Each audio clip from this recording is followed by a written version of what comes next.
It was the summer of 1916. I had been invalided home from the front, and after spending weeks in a rather depressing convalescent hospital, I was given a month's sick leave. But having no near relations in England, I was rather at a loss what to do with myself. Why don't you come and spend your sick leave with us? We'd love to have you. And then, quite by chance, I ran across John Cavendish. I hadn't seen him for ages, and he insisted on taking me off to his club in Pall Mall.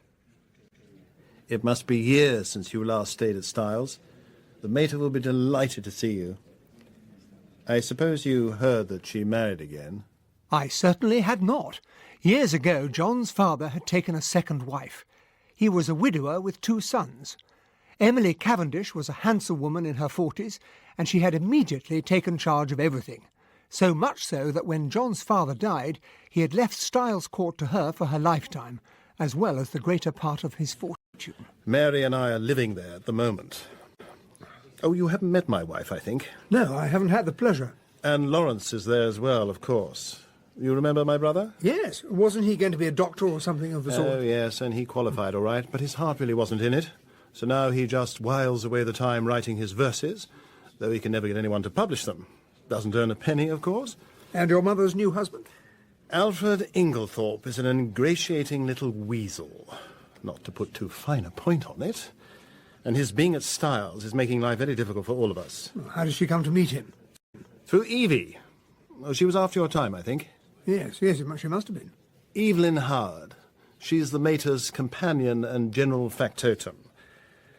Not exactly young and beautiful, but as game as they come.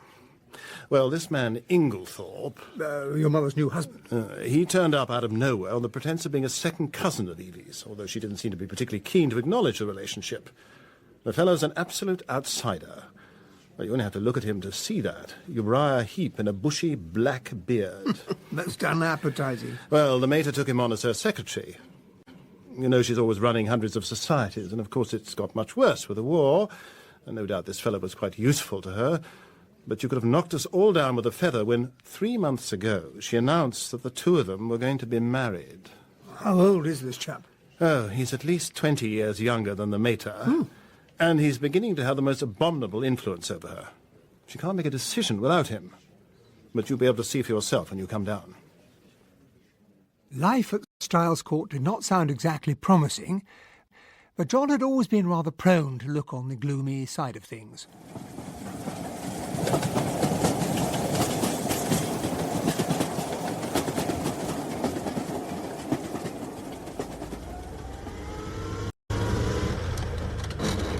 He met me at the absurd little station at Styles St Mary and drove us through the quiet Essex lanes.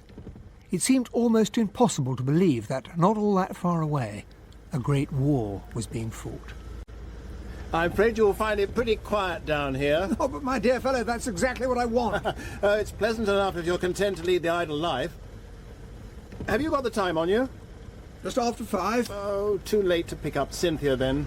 She'd have left the hospital by now. Cynthia? That's not your wife? No, Cynthia's a protégée of the mater's, the daughter of a school friend of hers. She married a rascally solicitor who came a cropper. He killed himself, his wife died, and the poor girl was left an orphan and penniless. The mater came to the rescue, and she's been living with us ever since, nearly 2 years now. She works at the dispensary in the hospital in Tadminster.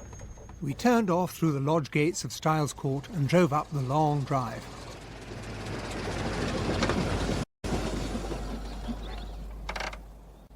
As we stopped in front of the house, a lady in a sturdy tweed skirt straightened up from the flower bed. Back from the station already? I've collected our wounded hero, Evie. This is my old friend Hastings. Welcome to Styles Court, Captain. Thank you, Miss Howard.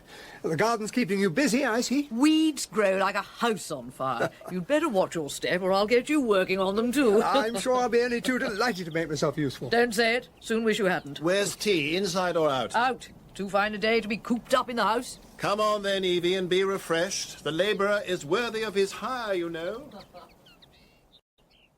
Tea was spread out under the shade of a great sycamore. Lawrence was stretched on the grass reading. You remember my brother, of course. Very well. Good to see you, Lawrence. And you. All things considered, you're looking remarkably well. And this is my wife, Mary. How do you do, Captain Hastings?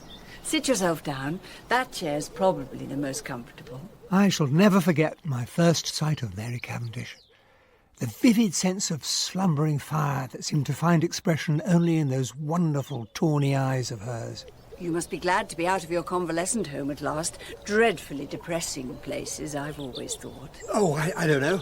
One learns to make the best of things, and a sense of humour helps a good deal. Then you will write to the princess, won't you, Alfred?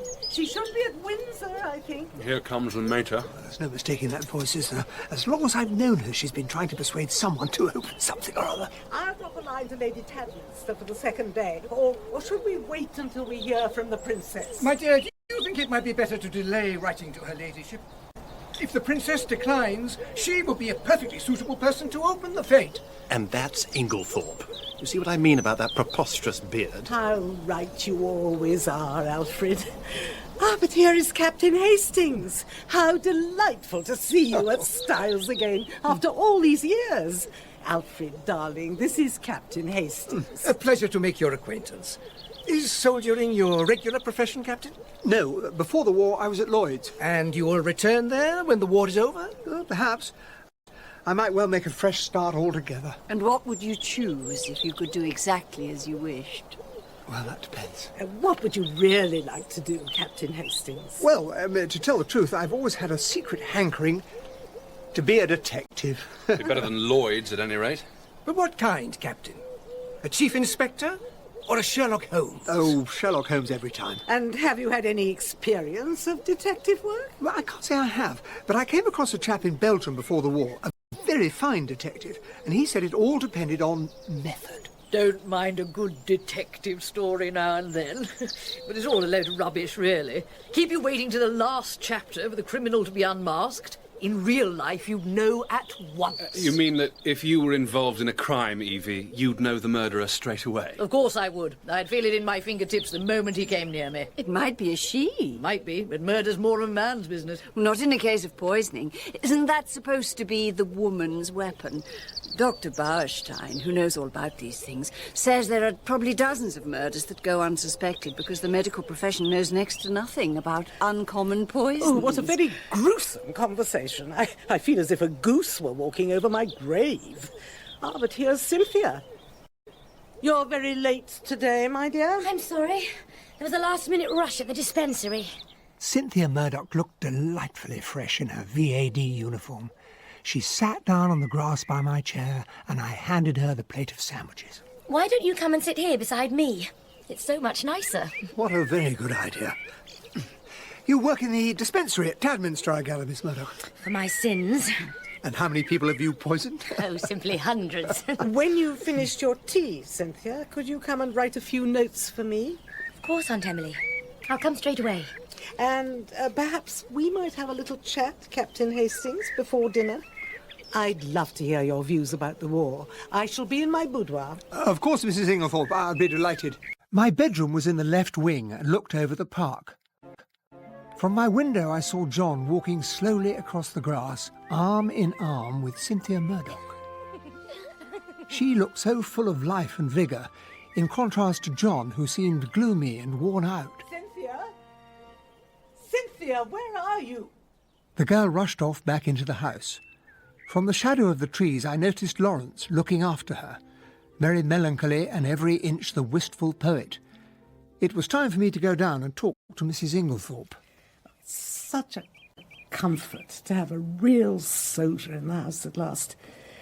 I could hang my head in shame at the way those stepsons of mine carry on, as if the war had nothing to do with them. Oh, but surely... Oh, I know. Lawrence is slightly lame, and John is technically too old for service, but as you well know, Captain Hastings, there are older men than John at the front, and boys more disabled than Lawrence. John goes out drilling with the territorials once a week, but what good does that do? And Lawrence? He writes those miserable little poems of his, oozing with self-pity. Oh, why can't he write something stirring and patriotic? Sons of mine, I hear you thrilling to the trumpet call of war. Oh. Well, at least Mary works with the land volunteers, gets up every morning before 5 and works till lunchtime. And there's darling Alfred, simply straining at the leash to be out there at the front, but I can't spare him. I really can't. You need him for your bazaars and charities. I simply do not know what I would do without that man. And he's put this house on a real war footing. Nothing is wasted at Styles, not a scrap of food, not a single piece of paper. And we've given up late dinner, of course, as has Lady Tadminster, our member's wife. You'll have to be content with a rather Spartan supper this evening, Captain Hastings. But for all her talk of economy, supper seemed a positive feast after so many cheerless meals at the convalescent home. That night I was kept awake by the unrelentingly beautiful song of the nightingales, and all my thoughts were of the enigmatic Mary Cavendish.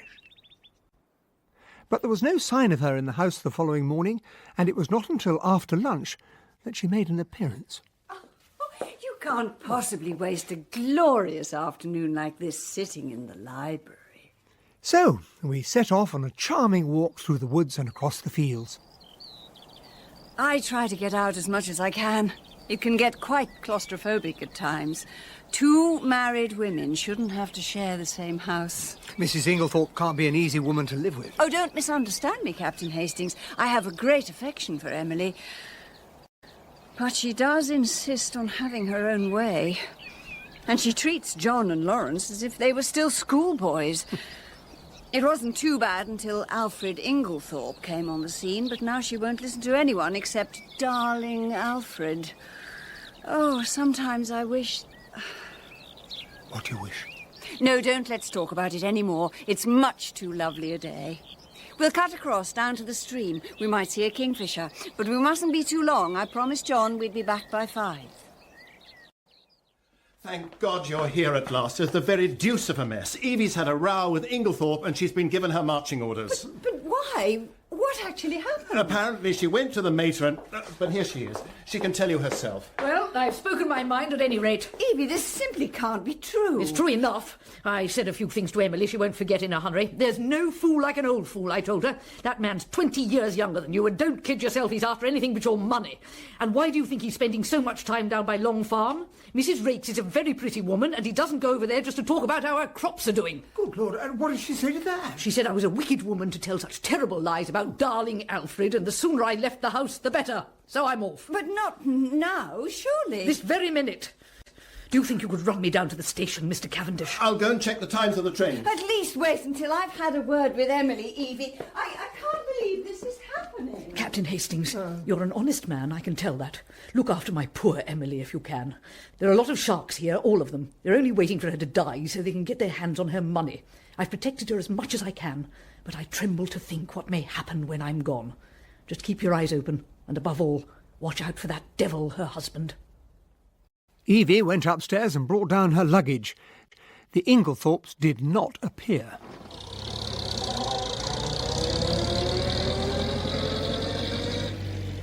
As John drove her off down the drive, I noticed Mary going out to meet a tall, bearded man who was evidently heading for the house. Who's that chap kissing Mary Cavendish's hand? Oh, that's Dr. Bauerstein. He's staying in the village. He's a London specialist who's apparently come down here to recover from some kind of nervous breakdown. Is that the chap Mrs. Cavendish said knew so much about poisons? One of the greatest living experts, so they say. He's a great friend of hers. I didn't care for the look of him very much. Too many Blackbeards round Styles, and I cared even less for his being a great friend of Mary's. When John came back from the station, we took a walk through the plantation. As we came to one of the gates, a young gypsy-looking woman, coming in the opposite direction, bowed her head and smiled. Afternoon. What an astonishingly pretty girl. That is Mrs. Raikes. The woman Evie was trying to warn your mother about. Exactly. Will Styles come to you when your stepmother dies? It should be mine now by rights. If my father had only made a decent will, then I shouldn't be so damned hard up. I think it's really that bad. My dear Hastings, I don't mind telling you I'm at my wit's end for money. The mater's always kept us on a pretty tight rein, and she still doles out our allowance as if it were pocket money. So humiliating. I'm a middle-aged married man, for goodness sake. And of course, since the war broke out, she can't think about anything but her bazaars and charities. Darling Alfred is at the centre of it all, of course, and he believes he can twist her round his little finger. But I'll be damned if he's going to get his hands on Styles. Days drifted lazily by without anything particular to mark their passing, but I began to feel that something had changed with the departure of Evelyn Howard. Her presence had spelt security. But now that security had been removed, the air seemed rife with suspicion. A vague distrust of everyone and everything filled my mind. It was quite a relief to get a letter from Evie. I've got a job as a nurse in the hospital in Midlingham. It's only 14 miles from Styles, and I can be over in half an hour if I'm needed. Please keep an eye on Emily, Captain Hastings, and let me know if she shows any sign of a change of heart. Sooner or later, she must see that devil for what he is, and realise what a fool he's made of her.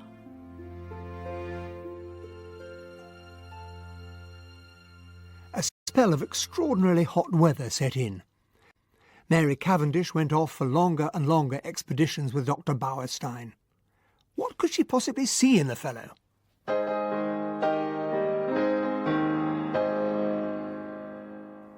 On the 16th, which was a Monday, there was a charity concert in the village hall. We've all got to rally round. The mater wants to make a real splash with this one. We spent all day arranging and decorating the place. Supper was served early, but we all had rather a scramble to be ready on time. And before the meal was over, the car was waiting at the door. But, ma'am, you haven't had your medicine. Oh, don't bother me with that now, Dorcas. Dr. Wilkins said that on no account was you to miss taking it, ma'am. He was most insistent. It will do me no harm to go without it for once. I've more important things to attend to. The really important thing was a patriotic poem which Mrs. Inglethorp delivered with considerable gusto. Who's for the trench? Are you, my laddie? Who'll follow French? Will you, my laddie? Who's fretting to begin? Who's going to win?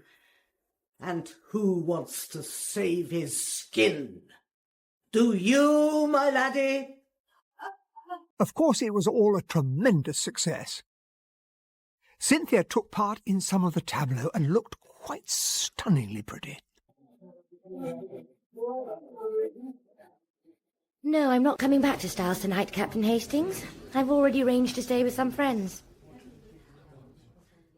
The following morning, Mrs. Inglethorp kept to her room, saying she was overtired.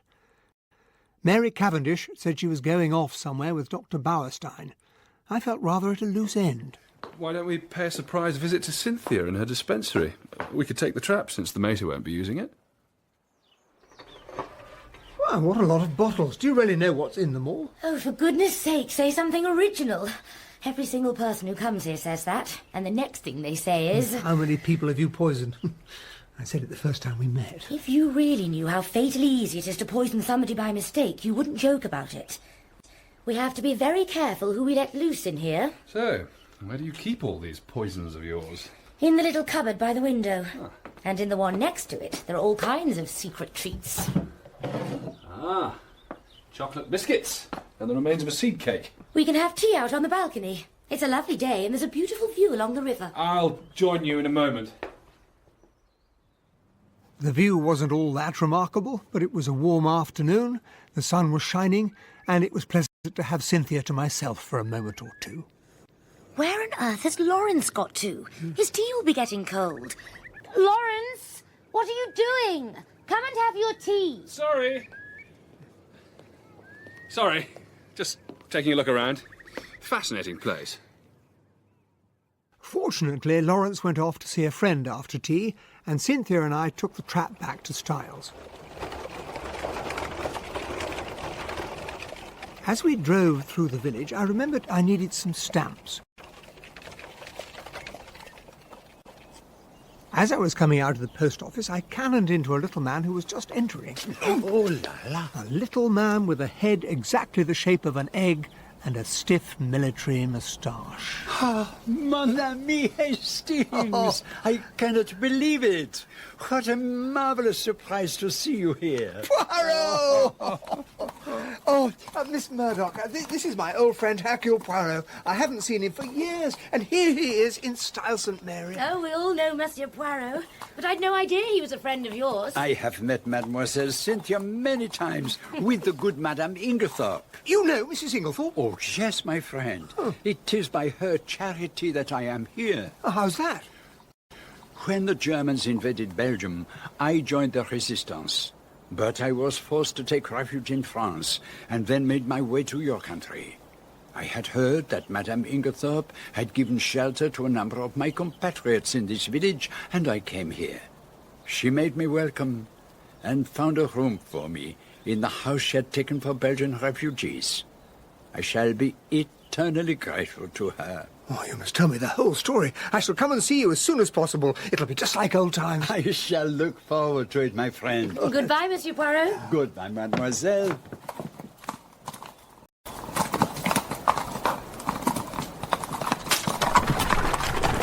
He's such a dear little man. How did you come to meet him? I needed no encouragement, and all the way back I regaled her with stories of my old friend. The heat of the day still lingered at Styles Court when we returned that evening. As we walked into the house, Mrs. Inglethorp came out of her boudoir. She looked flushed and upset. Are you all right, Aunt Emily? Is there something the matter? Oh, certainly not. Why should there be? Dorcas! Oh, Dorcas. Yes, madam. Can you find me some stamps and bring them up to my bedroom? Yes, ma'am. But don't you think you ought to rest? You're looking very tired. You must not fuss, Dorcas. I need to finish my letters in time to catch the post. Have you lighted the fire in my room, as I told you to? Yes, madam. Good. Well, I shall go to bed directly after supper. Yes, ma'am. Goodness gracious. I wonder what's up. Oh, Mrs. Inglethorp does look a bit grim, but I suppose it's none of our business. Do you think there's time for a quick game of tennis before supper? I'm sure there is. My racket's in the conservatory. I'll go and get it. Mine's in my room. I'll see you on the court. Oh, good evening, Captain Hastings. Good evening. Did you have a pleasant walk with Dr. Bowerstone? I didn't go, as it happens. Do you know where Mrs. Inglethorp is? She's in her boudoir, I believe. I must speak to her. She looked as if she was nerving herself for a particularly grim encounter. As I was making my way towards the tennis court a few minutes later, I couldn't help overhearing a scrap of conversation from the open window of Mrs. Inglethorp's boudoir. Then you won't show it to me. My dear Mary, it has nothing to do with that matter. In that case, you can show it to There me. is nothing in it that concerns you. Of course, I might have known you would shield him. Fascinating though it all was, I could hardly stand and listen to a private conversation, and Cynthia was waiting for me on the tennis court. I say, there's been the most frightful row. I got it all out of Dorcas. What kind of row? Between Aunt Emily and Inglethorp. What about? Well, she's obviously found him out at last, and she was making it very clear that she wasn't going to let him get away with it. Get away with what? Dorcas doesn't know exactly. She just happened to be near the door. I'm praying that Aunt Emily will give him his marching orders and never speak to him again.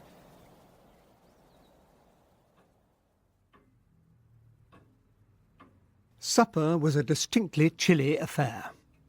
John sat there in stony silence. Mary appeared nervous and agitated.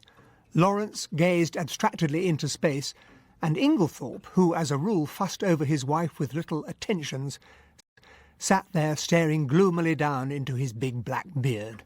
Mary, will you send my coffee into the boudoir? I've just got 5 minutes to catch the post.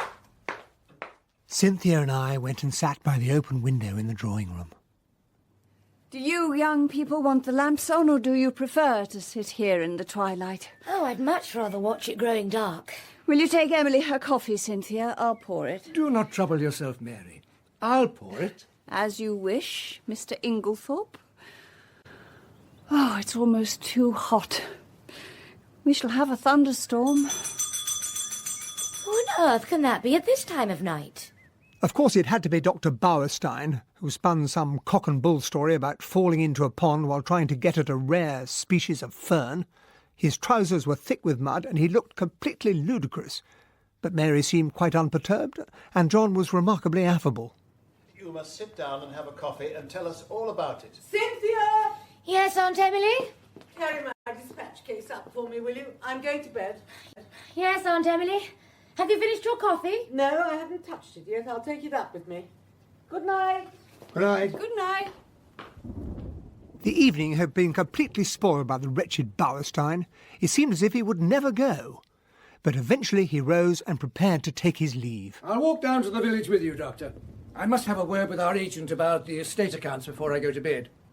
There's no need for anyone to wait up, John. I take the latchkey with me. As he went out, there was a clap of thunder, and he looked more than ever like the Demon King in a pantomime.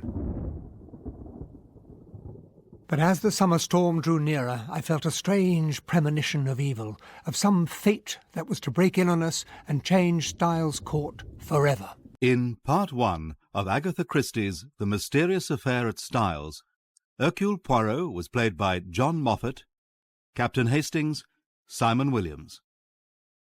Emily Inglethorp, Jill Balkan, Alfred Inglethorp, Hugh Dixon, Evelyn Howard, Nicola McAuliffe.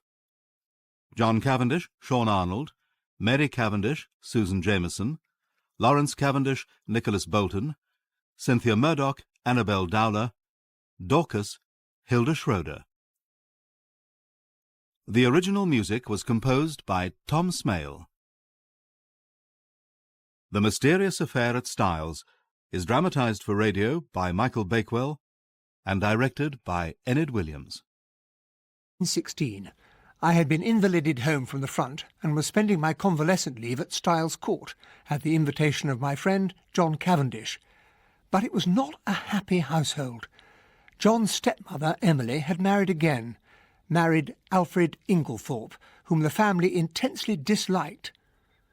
But on an afternoon of searing summer heat, Emily and her husband had been overheard having a bitter quarrel. As I went to bed that night, I had a distinct premonition of disaster. John Moffat as Hercule Poirot and Simon Williams as Captain Hastings in Agatha Christie's The Mysterious Affair at Styles. What is it? What's the matter? No, come in, for goodness sake. Lawrence, what is it? It's Mother. She seems to be having some kind of fit, but she's locked herself in her room. I sprang out of bed at once and followed Lawrence along the gallery to the right wing of the house. The servants were standing around in a state of awe-stricken excitement. Oh, Hastings, what shall we do? Oh, the door's either locked or bolted. Oh, poor mistress. Why don't you try going through Mr. Inglethorpe's room, sir? Of course, Dorcas. Why didn't I think of that? Where is Inglethorpe, anyway? Oh, God only knows. Let's hope his door's not locked. His bed's not been slept in. Where the devil has he got to? Oh, the connecting door's locked on the other side. She must be in agony. Isn't there a connecting door to Cynthia's room? It's always kept locked, sir. Well, it's still worth trying. Come on. Mary? Cynthia's sound asleep. I've been trying to wake her for ages. It's no good trying the connecting door, Lawrence. It's locked. She was dressed ready for work in her land volunteer's smock. I realised that it must be 5 o'clock, much later than I had thought. There's nothing for it. We'll have to break in. The door from Inglethorpe's room is probably our best bet. Oh. Dorcas, go and tell Bailey to get the trap and fetch Dr. Wilkins at once. Yes, Mr. Lawrence. The door looks pretty solid to me, but the two of us ought to be able to manage it. Again. And again.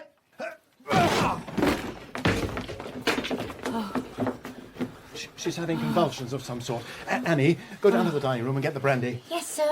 I'll unbolt the door to the corridor. Best not to have too many people standing around her, Lawrence. I'll go back to my... What's the matter, man? Nothing. It's just... His face was as white as chalk. The candle he held in his shaking hand was spluttering on the carpet. His eyes, petrified with terror, stared fixedly beyond me to some point on the wall. Cynthia's all right now. It's all been a bit of a shock for I was her. in such a deep sleep I couldn't come out of it. Poor Aunt Emily. Sorry. It caused so much fuss. Stupid of me. Lock myself in. Don't try to talk. Dr. Wilkins will be here soon. Just try to... What on earth's the matter with her? Let me spook. I will see it. Alfred! Alfred!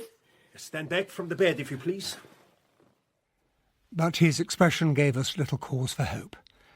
I think we all knew in our hearts that there was nothing Dr. Bauerstein could do to help her. I came too late. I am sorry. But how did you come to be here? I happened to be passing by the lodge gate when I met Bailey on his way to get the doctor from the village. Why did you not send for him earlier? Mother was locked in her room. We didn't know what was the matter. Please, sir. Dr. Wilkins is here. Then bring him in here at once. And if the rest of you have no objection, I would like you to leave Dr. Wilkins and myself alone in here for a short while. Of course. Why is Dr. Bauerstein behaving so strangely, do you think? I have a suspicion. Yes? He thinks Mrs. Inglethorp may have been poisoned. Poison? But that's impossible. It can't be true. Leave me alone for a minute or two, will you, Captain Hastings? Go down and join the others. Where on earth is Inglethorp? Has anyone seen him? Well, he went down to the village last night to have a word with the land agent. I suppose he must have stayed there. It's quite light already. What time is it? Nearly 6 o'clock. Mr. Cavendish, may I have a word? Yes, Dr. Bauerstein. Dr. Wilkins and I have examined the body, and we would like you to give your consent to a post-mortem. Is that really necessary? I am afraid that neither Dr. Wilkins nor I could give a death certificate under the present circumstances. Well, then you leave me no alternative but to agree. I think it would be best if the post-mortem were to take place later today. I have locked both Mrs. Inglethorpe's room and that of her husband. Here are the keys. All my detective instincts were aroused. I hurried down to the library to consult Lawrence's old medical textbooks. So that's where you've got to. I'm sorry to have let you in for this terrible business, Hastings. It's hardly the kind of rescue I had in mind. No, don't you worry yourself about that. There's something I want to ask you. Yeah. You remember my speaking of my old friend Hercule Poirot? He's staying at the Belgian house in the village. He used to be a famous detective. Well? I want you to let me call him in. What now, before the post-mortem? The sooner the better. If there's been any foul play... You surely can't believe that. It's just a wild notion of Bauerstein's. Poisons are his speciality. He sees them everywhere. I only wish I could believe that, Lawrence, but I can't. You're sure there won't be any unnecessary scandal? Poirot is discretion itself. Then I leave it all in your hands. So if there has been foul play, there's not much doubt who's responsible. I'll go straight away. I'll cut across the park. Captain Hastings, I've only just heard about my poor Emily. This is really true. I'm afraid it is, Mr. Inglethorpe. But where have you been all this time? Everyone's looking for you. I was going over the accounts late last night with the agent, Denby. And when I came to leave, I found I'd forgotten to take the latchkey. I did not wish to wake the household, so I spent the night there. So, how did you hear the news? Wilkins knocked up Denby to tell him. But I must not stay here talking. Poor Emily. She must have overtaxed her strength. Fortunately, he did not ask me where I was going. And in a few minutes I was sitting in Poirot's room at Leastways Cottage, telling him the whole story. Now, one little moment, my friend. What makes you think this is a case of strychnine poisoning? Did Dr. Bauerstein say so? No, I looked up the symptoms in a medical textbook of Lawrence's. Good. Pray continue. All the time I was speaking, he was making a careful and elaborate toilet. I fear I was not always as clear as I could have wished. The mind is confused, is it not? You are agitated, you are excited. To that I attribute the circumstance that you have omitted one most important fact. Oh, what's that? You have not told me whether Mrs. Inglethorpe ate well last night. I don't see why it's that important. As far as I can remember, she didn't eat very much at all. She was obviously upset and had lost her appetite. It was very natural. Yes, as you say, it was natural. And now I am ready. Un moment, mon ami. You dressed in haste, and your tie is crooked. Allow me. But you still haven't told me why it's so important to know whether Mrs. Inglethorpe ate well or not. It is not my habit to explain such things until the end is reached. But in this case, I will make an exception. In looking through your friend's textbook, you probably did not observe that the effects of strychnine poisoning usually show themselves in about 1 hour. But with Mrs. Inglethorpe, they appear to have taken nearly 9 hours. A heavy meal might have retarded the effect. However, since you say that she ate very little, we are faced with the most curious circumstance. Has Hastings explained to you, Monsieur Poirot, that we are most anxious to avoid any publicity? I comprehend perfectly. Good, then I'm at your service. May I have the keys to the room in which your mother died? Of course. Consider yourself free to go wherever you wish. Once inside the room, Poirot relocked the door and put his attaché case down on a little round table, which promptly collapsed. Oh la la. He darted about with the agility of a grasshopper, tried the bolts on both doors, found something which he scraped into a tiny envelope. On the chest of drawers was a tray with a spirit lamp and a small saucepan on it, containing some dark fluid, with an empty cup and saucer nearby. Cocoa with, yes, I think a little rum in it. And observe, on the floor, a smashed coffee cup. Obviously someone trod on it. Rather more than that, I think. He went over to the mantelpiece where he stood straightening the spill holders and ornaments, a trick of his when he was agitated.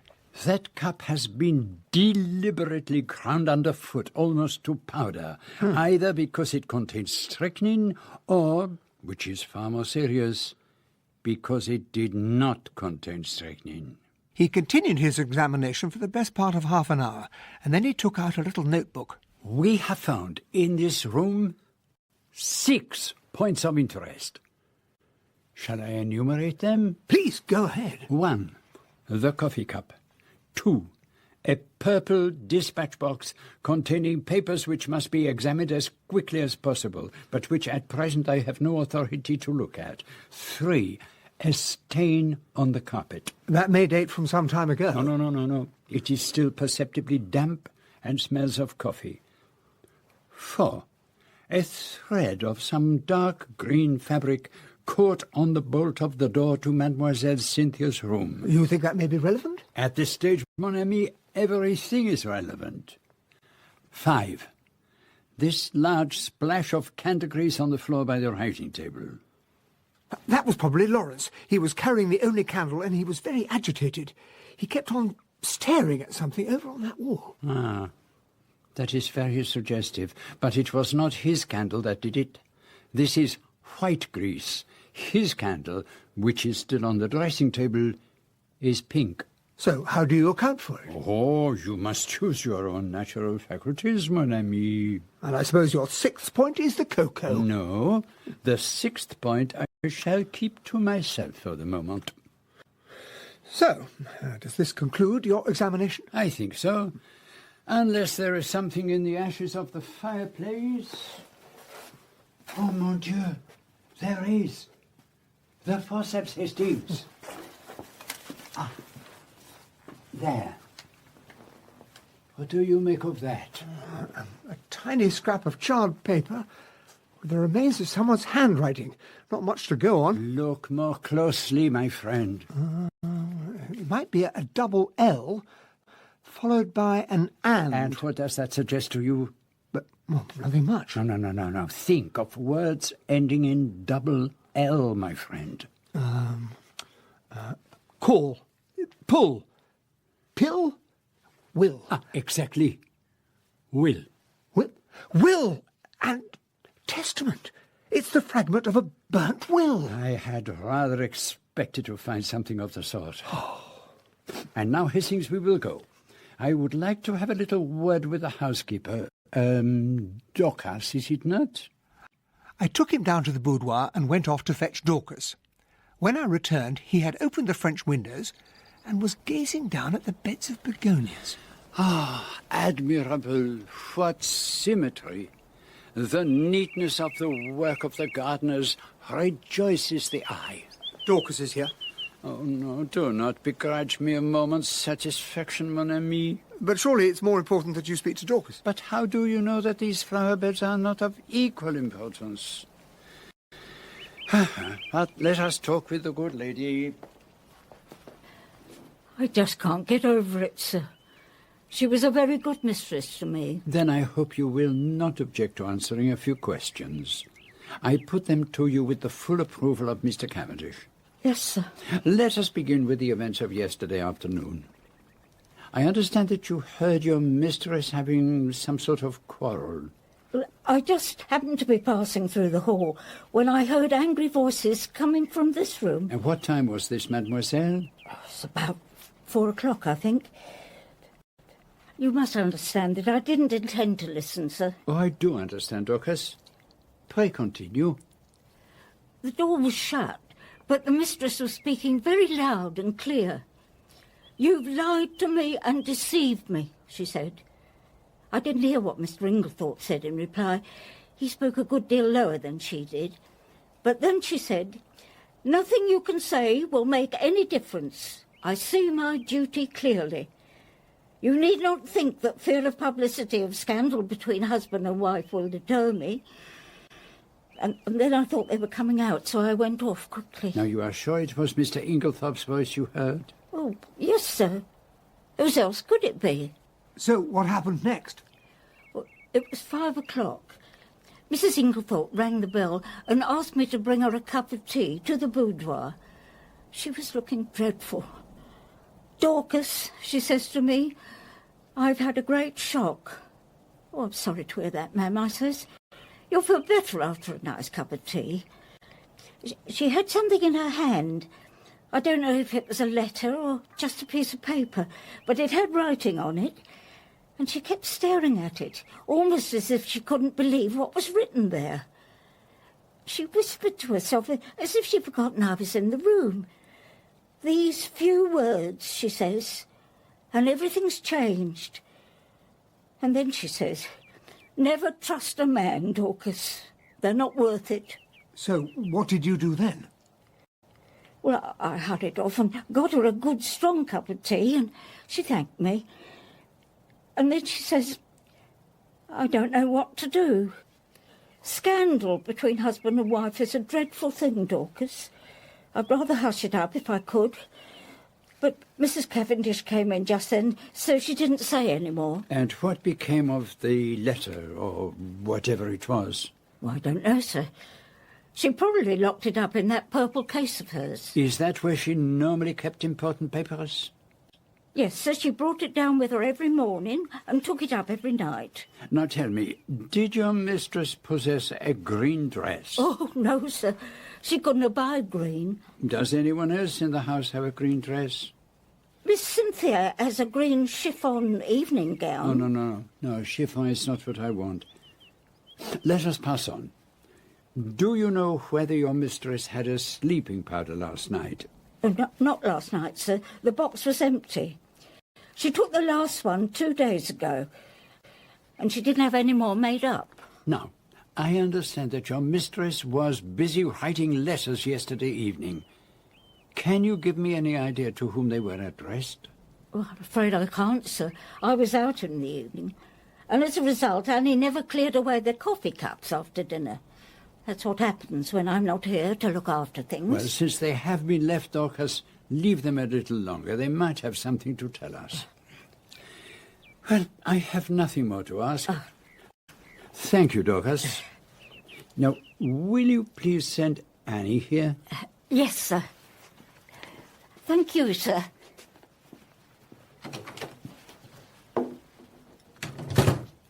How did you know Mrs. Inglethorp took sleeping powders? I found an empty box in the washstand drawer in her bedroom. That was my 6th point of interest. And what was very curious was that there was no chemist's name on the label. That's certainly very odd. There may be a perfectly simple explanation. But here is Annie. Come in, mademoiselle, and please sit down. Thank you, sir. Now, I want to ask you about the letters Mrs. Inglethorp wrote last night. Can you remember any of the names and addresses? There was one to a lawyer, Mr. Wells.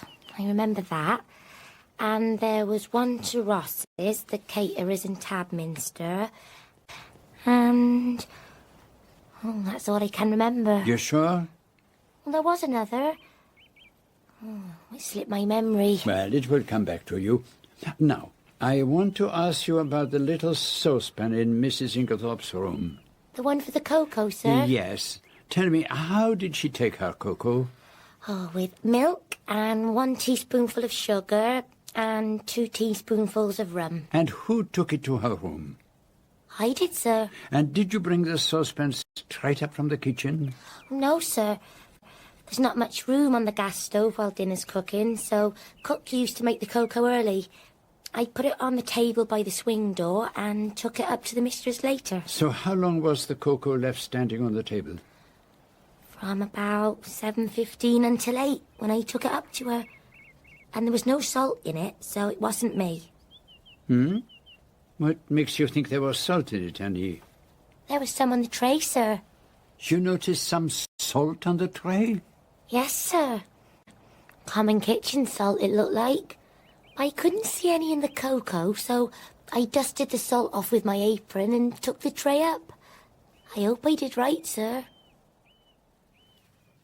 But this explains everything. It was the cocoa and not the coffee that was poisoned. Do you think that the cocoa contained strychnine? Of course. The salt on the tray, what else could it have been? It might have been salt. Oh, for goodness sake, Poirot. Oh, you are not pleased with me, mon ami. My dear Poirot, it's not for me to dictate to you. You have a right to your opinion, as I have a right to mine. Good. So, let us examine the coffee cups. What on earth's the good of that now we know about the cocoa? Come, come, my friend. Ne vous fâchez pas. Allow me to interest myself in the coffee cups, and I will respect your cocoa. Is it a bargain? He was so quaintly humorous that I was forced to laugh.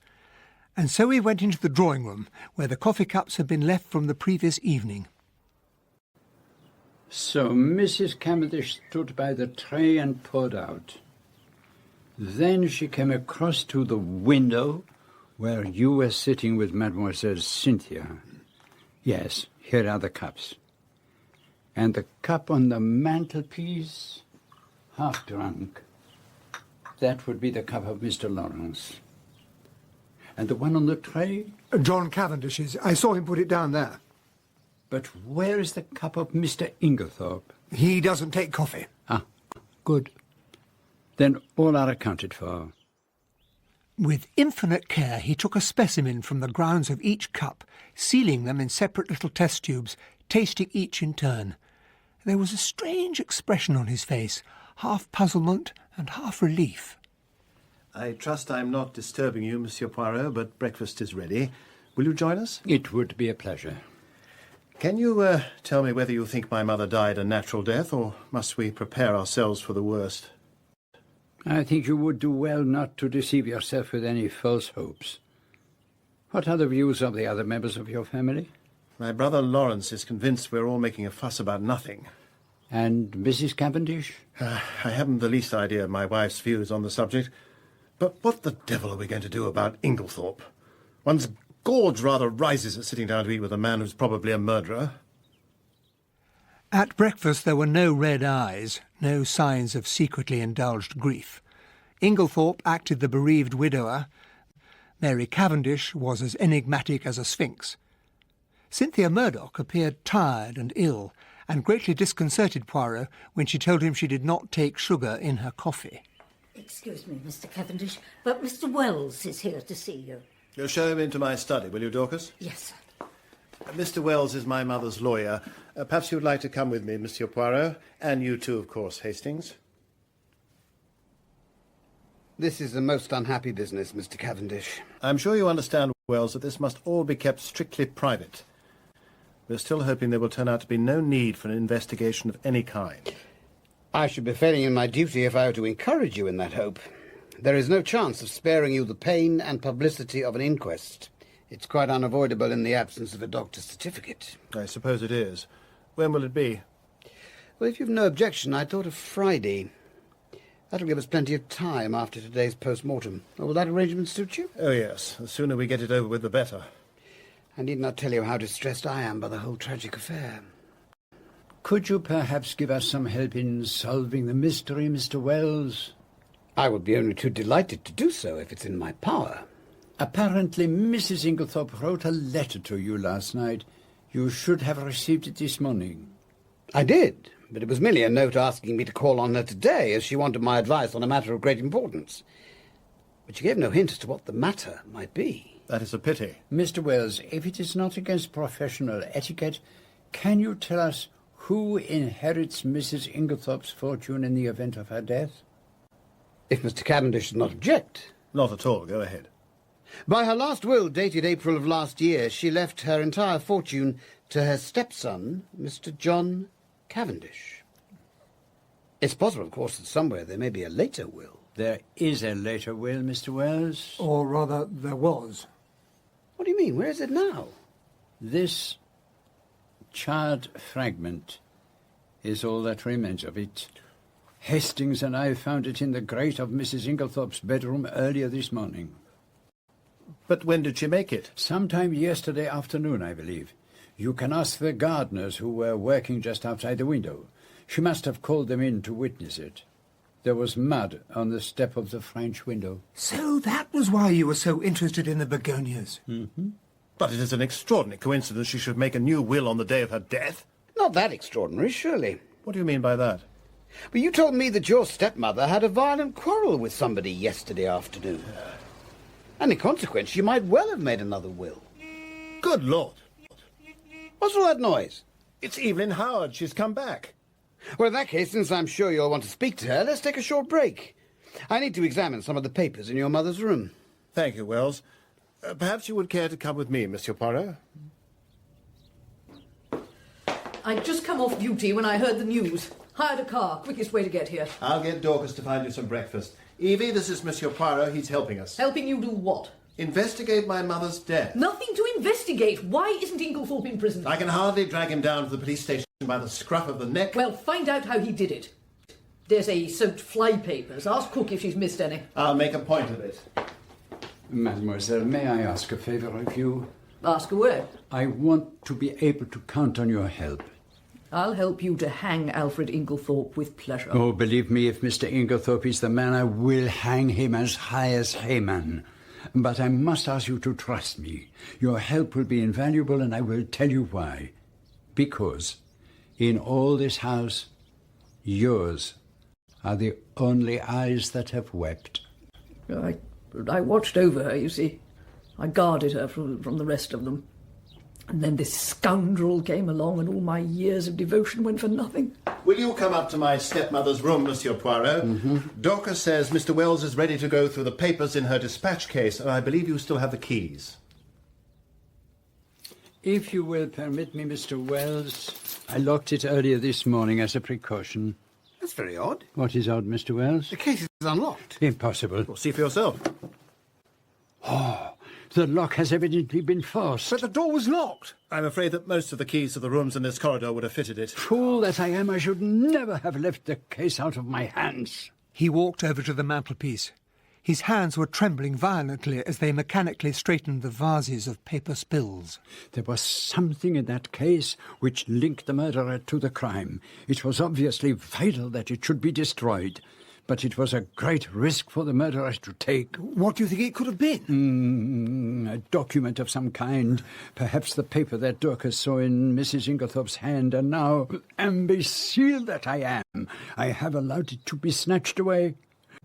The good lady was very generous to us Belgians, and I am greatly in debt to her. And now, through my thoughtlessness, her murderer may never be brought to justice. In Part 2 of Agatha Christie's The Mysterious Affair at Styles, Hercule Poirot was played by John Moffat, Captain Hastings, Simon Williams, Emily Inglethorp, Jill Balkan, Alfred Inglethorp, Hugh Dixon, John Cavendish, Sean Arnold, Mary Cavendish, Susan Jameson, Lawrence Cavendish, Nicholas Bolton, Cynthia Murdoch, Annabel Dowler, Dorcas, Hilda Schroeder, Evelyn Howard, Nicola McAuliffe, Dr. Bauerstein, Robert Portal, Mr. Wells, Richard Sims.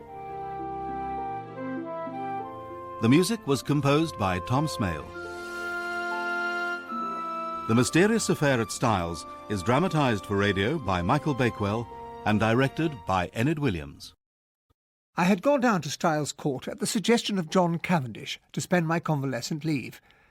But his stepmother, Emily Inglethorp, had suddenly died, apparently from strychnine poisoning, and I had asked my old friend, Hercule Poirot, to look into the case. John Moffat as Hercule Poirot and Simon Williams as Captain Hastings in Agatha Christie's The Mysterious Affair at Styles. What has happened happened to your extraordinary little friend, Captain Hastings? He's just rushed past me like a mad bull. He's rather upset about something.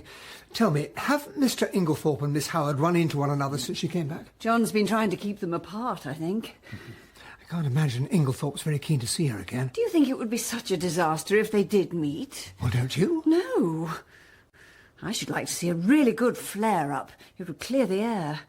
At present, we're all thinking too much and saying too little. Oh, but here comes your friend. I shall leave him to you. Au revoir, Monsieur Poirot. Au revoir, madame. Well, at least I have alerted everyone, Hastings. The servants will know now what to look for. But is this wise, Poirot? Surely you don't want the whole house to know that someone has broken into Mrs. Inglethorpe's dispatch case? Aren't you playing into the murderer's hands? Do you think so, Hastings? I'm sure of it. Oh, very well, my friend. I will be guided by you. Unfortunately, it's rather too late now. You may be right. Are you leaving so soon, Monsieur Poirot? Yes, mademoiselle. I am going back to my cottage to put my little grey cells to work on the problem. What a funny way to put it. But there is something I would like to ask you, mademoiselle Cynthia. Yes? What is it? In the drawer of the washstand in Mrs. Inglethorpe's room, I discovered an empty box which had contained sleeping powders. Yes? Did you make them up for her, mademoiselle? Yes, I did. Can you tell me what they were? Sulfonal? Veronal? No, they were bromide powders. Thank you.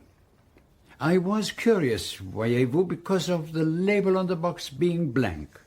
I'm sure they were perfectly harmless. I never doubted it. Come, Hastings. Au revoir, mademoiselle.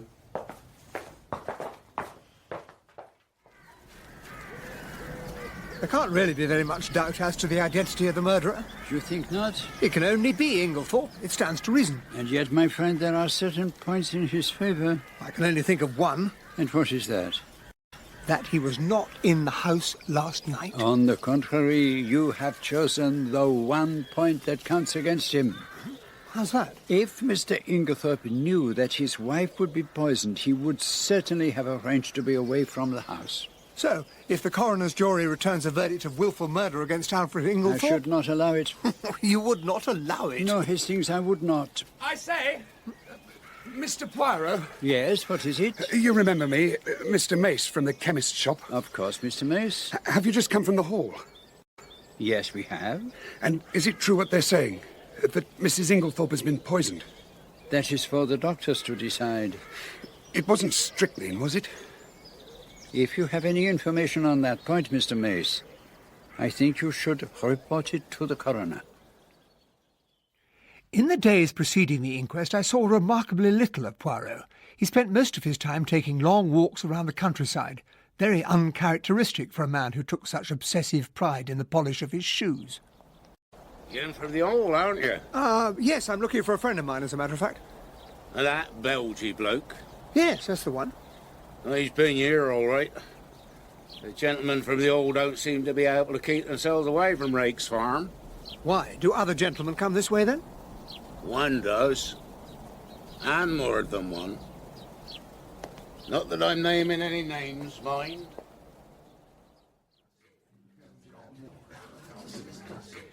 Is it possible that Mrs. Inglethorpe could have swallowed the poison by accident? The inquest was heard in the Stylites Arms.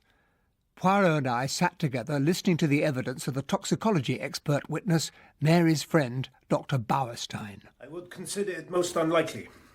Strychnine is not used for domestic purposes, and there are restrictions placed on its sale. Then could it have been administered in Mrs. Inglethorpe's after-dinner coffee? It is possible, but strychnine is a fairly rapid drug in its action. The fact that the symptoms did not manifest themselves until nearly 4 o'clock in the morning would seem to point to the coffee having been drunk long after Mrs. Inglethorpe took it up with her. I understand she was in the habit of drinking a cup of cocoa in the middle of the night. Could the strychnine have been administered in that? Now we're coming to it. Cocoa could never conceal the bitter taste of strychnine. But to make certain, I took a sample of the cocoa remaining in the saucepan, and the analysis showed no trace of the poison. What did I tell you, mon ami? Thank you, Dr. Bauerstein. And then Lawrence Cavendish was called.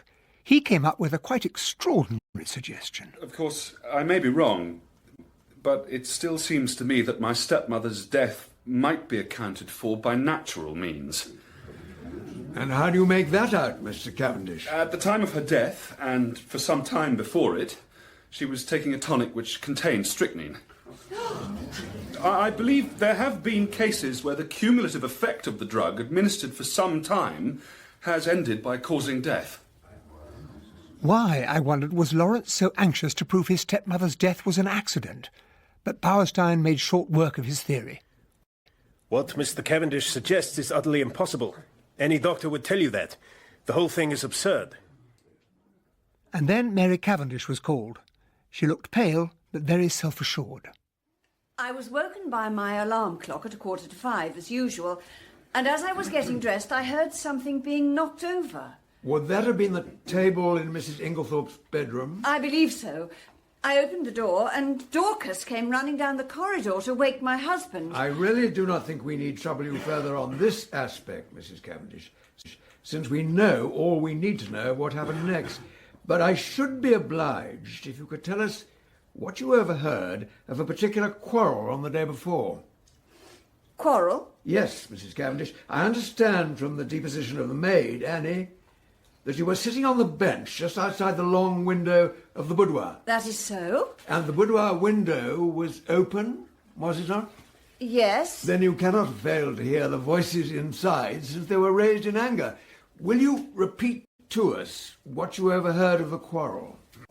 I really do not remember hearing anything very much. I'm not in the habit of listening to private conversations. Even so, you must have caught some word or phrase that made you realise it was a private conversation. I remember Mrs. Inglethorpe saying something about causing a scandal between husband and wife. Which corresponds to what I understand Dorcas heard. But although you realised it was a private conversation, you did not go away. I caught the momentary gleam of her tawny eyes. I felt certain that she would willingly have torn him into little pieces. But she replied quietly enough. I was very comfortable where I was.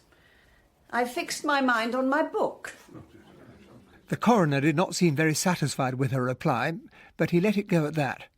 But then came the real sensation of the day, the evidence of Mr. Mace, the chemist. Tell me, have you lately sold strychnine to any unauthorised person? Yes, sir. And when was this? On Monday the 16th. The day before Mrs. Inglethorpe's death. And will you tell us to whom you sold it? To Mr. Inglethorpe. Quiet, please. Quiet, please. Are you quite sure of that? Quite sure. Are you in the habit of selling strychnine indiscriminately over the counter? No, sir. But seeing as it was Mr. Inglethorpe at the Hall, I thought there was no harm in it. He said it was to poison a dog. Is it not customary for anyone purchasing poison to sign the book? Yes, sir. Mr. Inglethorpe did so. I have the book here. Mr. Inglethorpe, on Monday evening last, did you purchase strychnine for the purpose of poisoning a dog? No, I did not. There is no dog at Styles except for a sheepdog, which is in perfect health. Do you deny that this is your signature in the chemist's poison book? This is not my handwriting. It is not even remotely like my signature. Let me show you. There. Do you see? It is totally different. Then what is your explanation for Mr. Mace's statement? Mr. Mace must have been mistaken. Mr. Inglethorpe, would you mind telling us where you were on the evening of Monday, July the 16th? I cannot remember. I have an idea. I was out walking. In which direction? I cannot remember. Did you meet anyone on your walk? No. Am I to take it that you declined to say where you were when Mr. Mace positively recognised you entering the chemist's shop? If you like to take it that way, yes. Does this imbecile want to be arrested? I believe you had a discussion with your wife on Tuesday afternoon. You have been misinformed. The whole story of the quarrel is absolutely untrue. I was absent from the house all afternoon. Have you anyone who can testify to that? You have my word. There are 2 witnesses who will swear to having heard your disagreement with Mrs. Inglethorp. Those witnesses were mistaken. Mr. Inglethorp, when your wife was on the point of death, she cried out, "Alfred! Alfred!" Why should she do that? The room was dimly lit. My wife caught sight of Dr. Bauerstein. He wears a beard and is much of my height and build. She obviously mistook him for me and cried out to him. But it is an idea, that. I believe, Mr. Inglethorp, that it was you who poured out the coffee that evening and took the cup to your wife?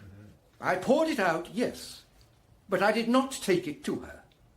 I was told that Dr. Bauerstein had arrived, and I put the coffee cup on the table in the hall while I went to talk to him. When I came back, the cup was gone. Thank you, Mr. Inglethorp. Do you see that man sitting near the door? The sharp, ferret-faced chap? Yes. That is Detective Inspector Japp. Huh? He and his companion are both from Scotland Yard. Things are moving quickly, my friend. And then came the verdict, though it was almost a foregone conclusion. Willful murder against some person or persons unknown. Nonsense! We all know who the murderer is, and he's standing there. Well, if it isn't Monsieur Poirot. There's no mistaking you, is there? This is my colleague, Inspector Summerhays. And this is my good friend, Captain Hastings. Pleased to meet you, Captain. How do you do? How do you do, sir? You must have heard me speak of Monsieur Poirot, Summerhays.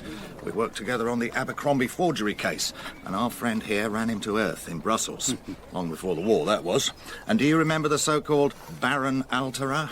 He thumbed his nose at half the police in Europe, but thanks to Monsieur Poirot, we nailed him in Antwerp. I am sure there is no need to ask why you are here, gentlemen. No, there's not. Pretty clear case, I should say. There I differ from you. Oh, come off it, monsieur. The whole thing's as clear as daylight. Hold your horses, Summerhays. If I'm not mistaken, you've got something up your sleeve, haven't you, Monsieur Poirot? Well, let us say I am very anxious that Alfred Inglethorp should not be arrested. But it's as plain as the nose on your face. If you do arrest him, the case will be dismissed at once. Well, Monsieur Poirot, I'm prepared to take your word for it, but my superiors won't. Can't you give me a bit more to go on? It can be done. I would have preferred to work in the dark for a little longer, but I can see that the word of a Belgian policeman whose day is past is not enough. Are you going at once to Styles Court? Just as soon as we've had a word with the coroner. Then call for me at the cottage as soon as you have finished. We will go together. But I still don't understand. If Inglethorpe is innocent, how do you account for him buying the strychnine? Very simply. He did not buy it. But Mace recognised him. No. Mace saw a man with a black beard like Inglethorpe's and glasses like Inglethorpe's. He did not really know him. Why should he doubt that the man was not the genuine article? But if that's the case, why did he not say where he was at 6 o'clock on Monday? Can you not guess? No. Can you? Oh, yes. I have a little idea. But there is Japp. Let us go to Siles and hear what Alfred Inglethorpe has to say for himself when he is not taking the stand in court. I have nothing to say. But you are in grave danger, Mr. Inglethorpe. You are accused of murdering your wife, and these gentlemen have come from Scotland Yard. Afternoon, Mr. Inglethorpe. And will you not say where you were at 6 o'clock on Monday? I will not. The accusation is monstrous. Mr. Inglethorpe, I must warn you A moment, I beg you, Inspector. If Mr. Inglethorpe will not tell you, then I must speak for him. How can you speak? You do not know. The man who purchased strychnine at the chemist shop cannot have been Mr. Inglethorpe because at 6 o'clock on that day he was escorting Mrs. Rakes back to her home at Abbey Farm. I can produce at least 5 witnesses who will swear they saw them together. You really are the goods and no mistake. I'm much obliged to you, Monsieur Poirot. But if that's the case, Mr. Inglethorpe, why on earth couldn't you say this at the inquest? Because a most malicious rumour had been spread about me. and with my poor Emily not yet buried. Can you wonder I was anxious that no more lying rumours were started? Between you and me, sir, I'd sooner have any amount of tales about me than be arrested for murder. And if it hadn't been for Monsieur Poirot here, you would have been as sure as eggs is eggs. So, perhaps we could now take a look at the scene of the crime. Quick, Hastings. Go upstairs to the other wing. Stand there just this side of the base door. Right. Do not move until I come. And he followed the others upstairs. I went and took up my position and stood there for the next 20 minutes. You have not left your post? I have been here all the time. What exactly is this in aid of? Did you perhaps hear a loud thump? Nothing at all. Should I have done? I have been very clumsy. I knocked over a table in Mrs. Inglethorp's room. I'm sure it's of no consequence. But I did remember something while I was standing there like an idiot. I should have told you before. Dr. Bauerstein was here on Tuesday night. Huh? He was here on the night of the murder? Yes, he took coffee with the rest of us. Oh, but that changes everything. We must take Mr. Cavendish's car and go down to Tadminster at once. So, now that Inglethorpe's out of the running, where do we go from here? Is there no one you yourself suspect, mon ami? Well, you'll probably think this far-fetched, but I can't help worrying about Evelyn Howard's fanatical hatred of Inglethorpe. You don't think she could have tried to poison him and that Mrs. Inglethorpe somehow got hold of it by mistake? But Miss Howard had been away from Styles for more than a week. It is hardly a very plausible theory. So I suppose that leaves us with John and Lawrence. But I can hardly believe... You did not think there was something rather strange about Lawrence's theory concerning his mother's tonic? It was quite a reasonable suggestion for a layman. But Lawrence Cavendish is not a layman. He is trained as a doctor. Why should he be the only one to suggest that his mother died of natural causes? It is a bit odd, I admit. And Mary Cavendish was certainly not telling all that she knew about the conversation she overheard. Is she trying to protect someone? Or is she perhaps trying to protect herself? Yeah, but here we are. There is something I must leave with the analytical chemist. What? A sample of the cocoa from the saucepan in Mrs. Inglethorpe's room. But Dr. Bauerstein has already had it tested. I know that, mon ami, but I have a fancy to have it analyzed again. And by the way, when you are next alone with Lawrence Cavendish, say to him, I have a message from Hercule Poirot. Find the extra coffee cup and you can rest in peace. Needless to say, when I mentioned this to Lawrence, he hadn't the foggiest idea what I was talking about. The funeral of Mrs. Inglethorpe took place the following day. And to the great relief of all of us, her husband moved to the Stylites' Arms. Excuse me, Captain Hastings. Yes, Dorcas. Will you be seeing the Belgian gentleman today? Yes, as a matter of fact, I'm expecting him here any minute. He was particularly inquiring about a green dress.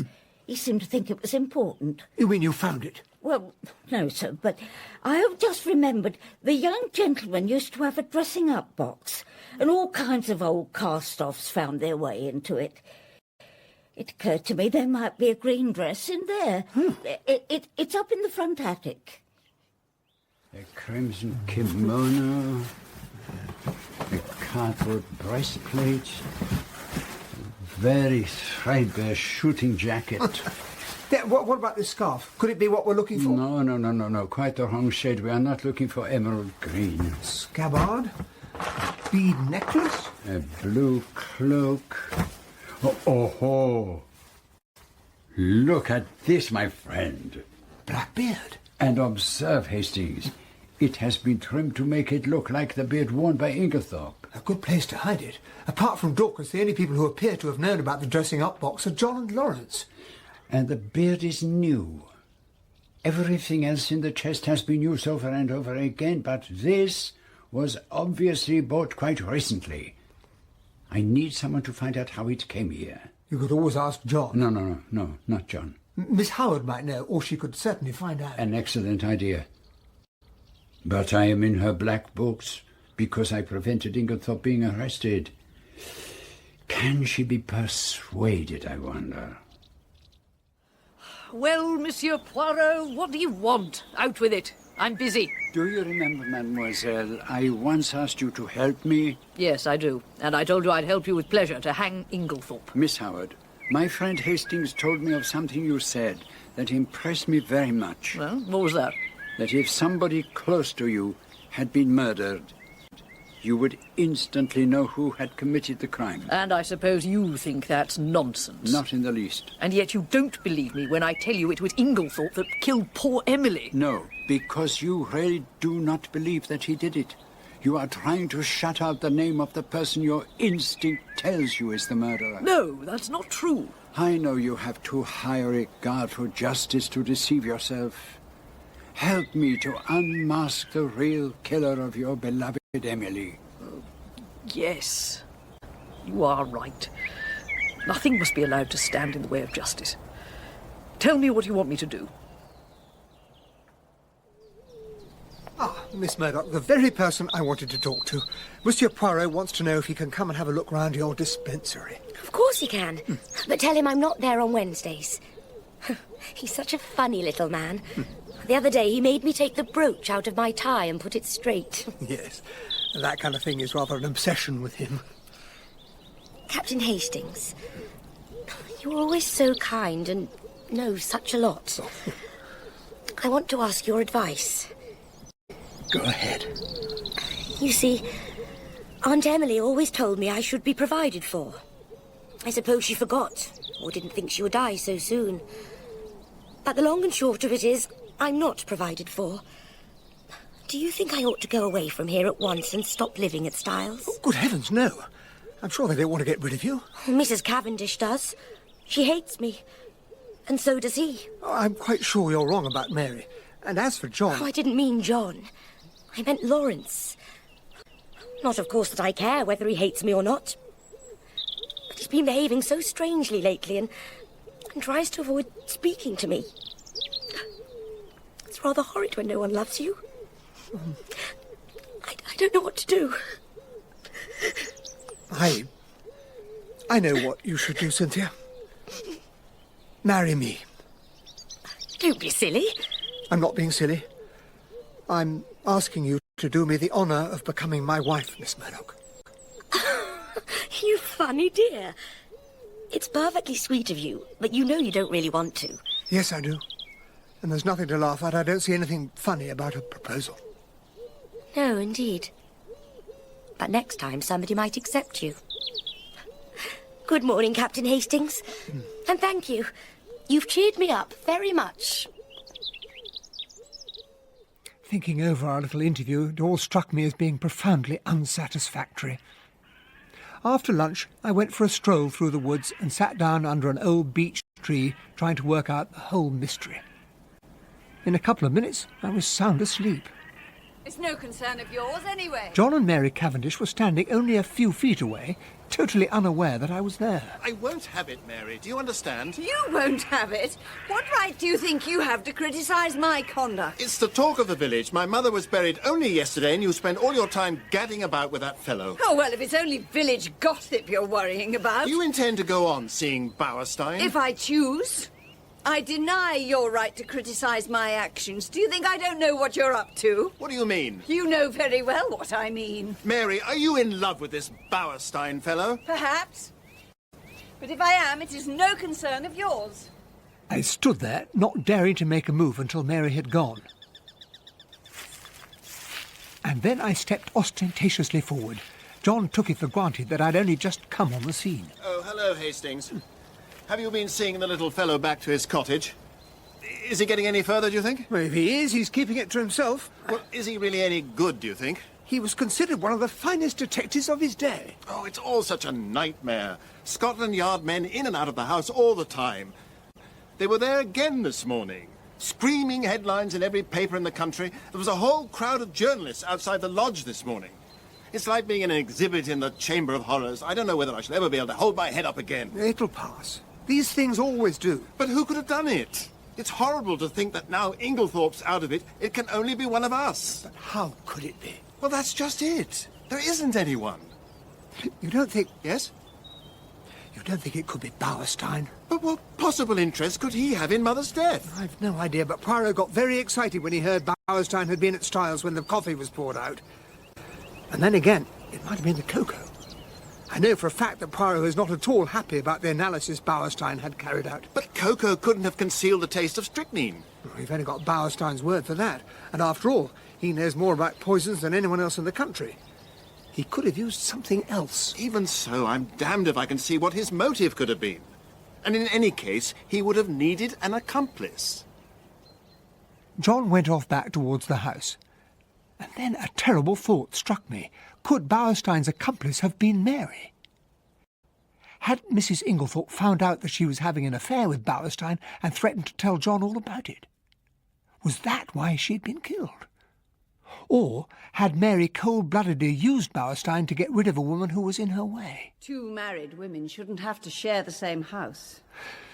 I must confess the whole idea made me feel rather sick.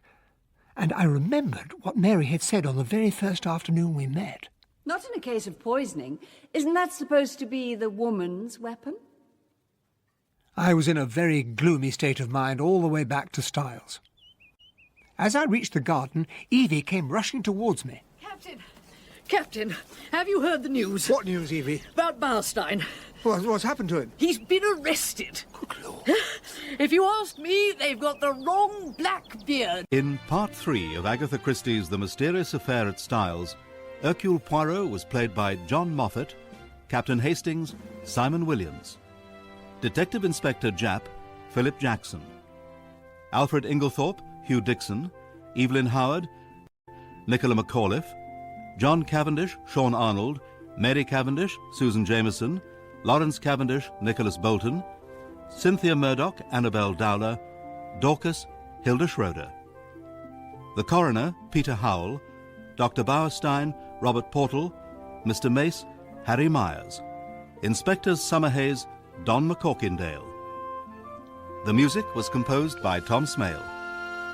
The Mysterious Affair at Styles is dramatised for radio by Michael Bakewell and directed by Enid Williams. Emily Inglethorp had died of strychnine poisoning at Styles Court.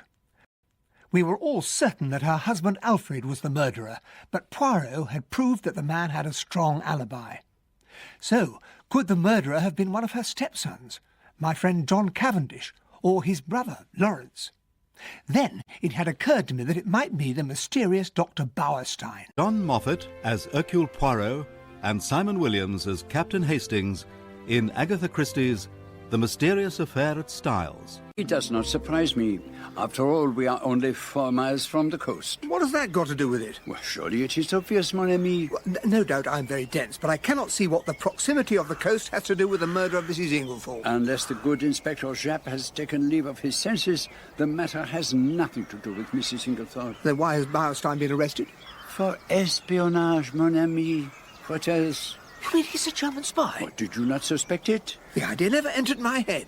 It did not strike you as peculiar that a famous London doctor should bury himself in a little village like this and should be in the habit of walking about at all hours of the night? You mean that's how he came to fall in the pond on the night of the murder? Which is very likely, mon ami. And he is, of course, a German by birth. A blackguard. No, not at all. He is, on the contrary, a patriot. And despite the fact that Belgium has been devastated by his fellow countrymen, I must confess I rather admire his courage. This is the man with whom Mary Cavendish has been wandering about all over the place. Yes. I fancy he found her very useful. So long as everyone was gossiping about the pair of them, no one paid much attention to what Bowerstein was really doing. Then, do you think he never really cared for her? No, that I cannot say, but I will tell you one thing. What's that? I do not believe Mrs. Cavendish cares or has ever cared one jot about Dr. Bowerstein. Do you really think that? I'm quite sure of it. And I will tell you why. Yes? Because she cares for someone else. What did he mean? I'm not a vain man where women are concerned, but in spite of myself an agreeable warmth spread over me.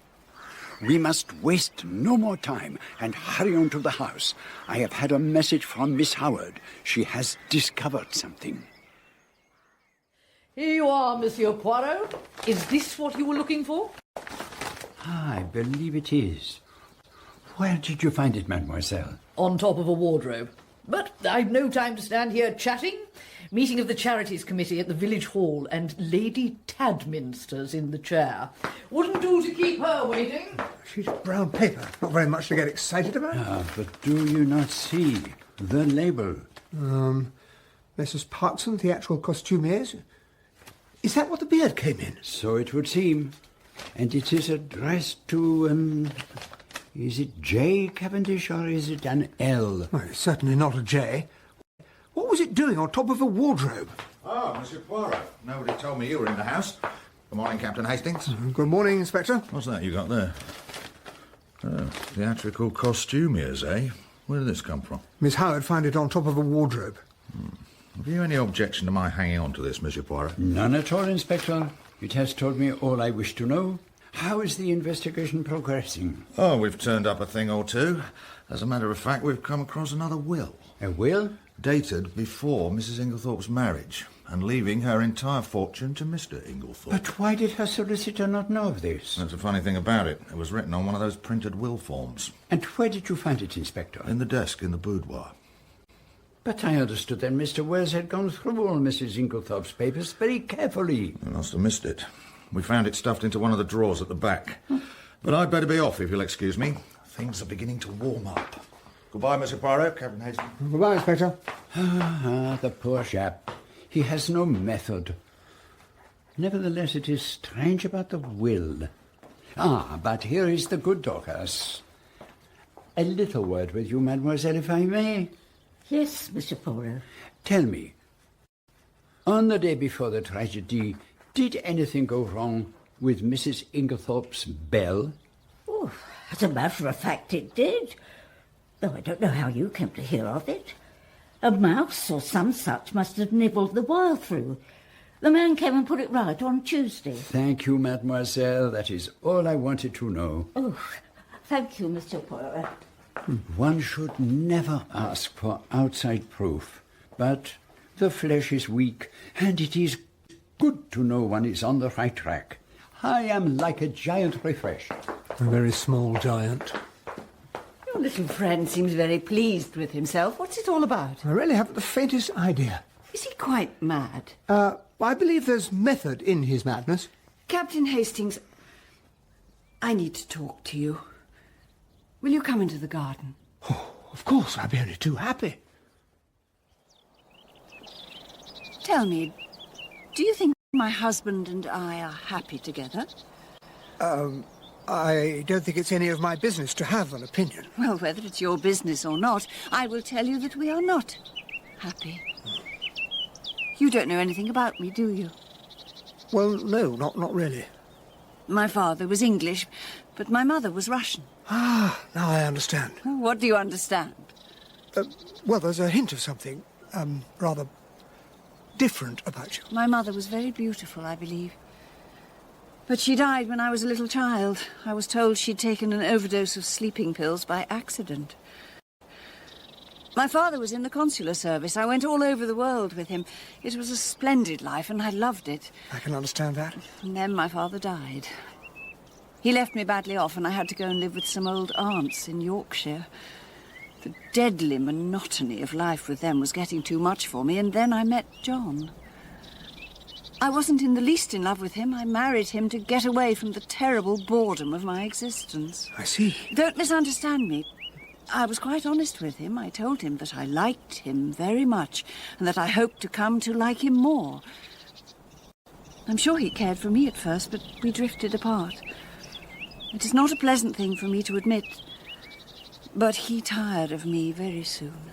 Oh, but surely... Not that it matters now. I believe we may have come to the parting of the ways. I'm not going to remain at Styles.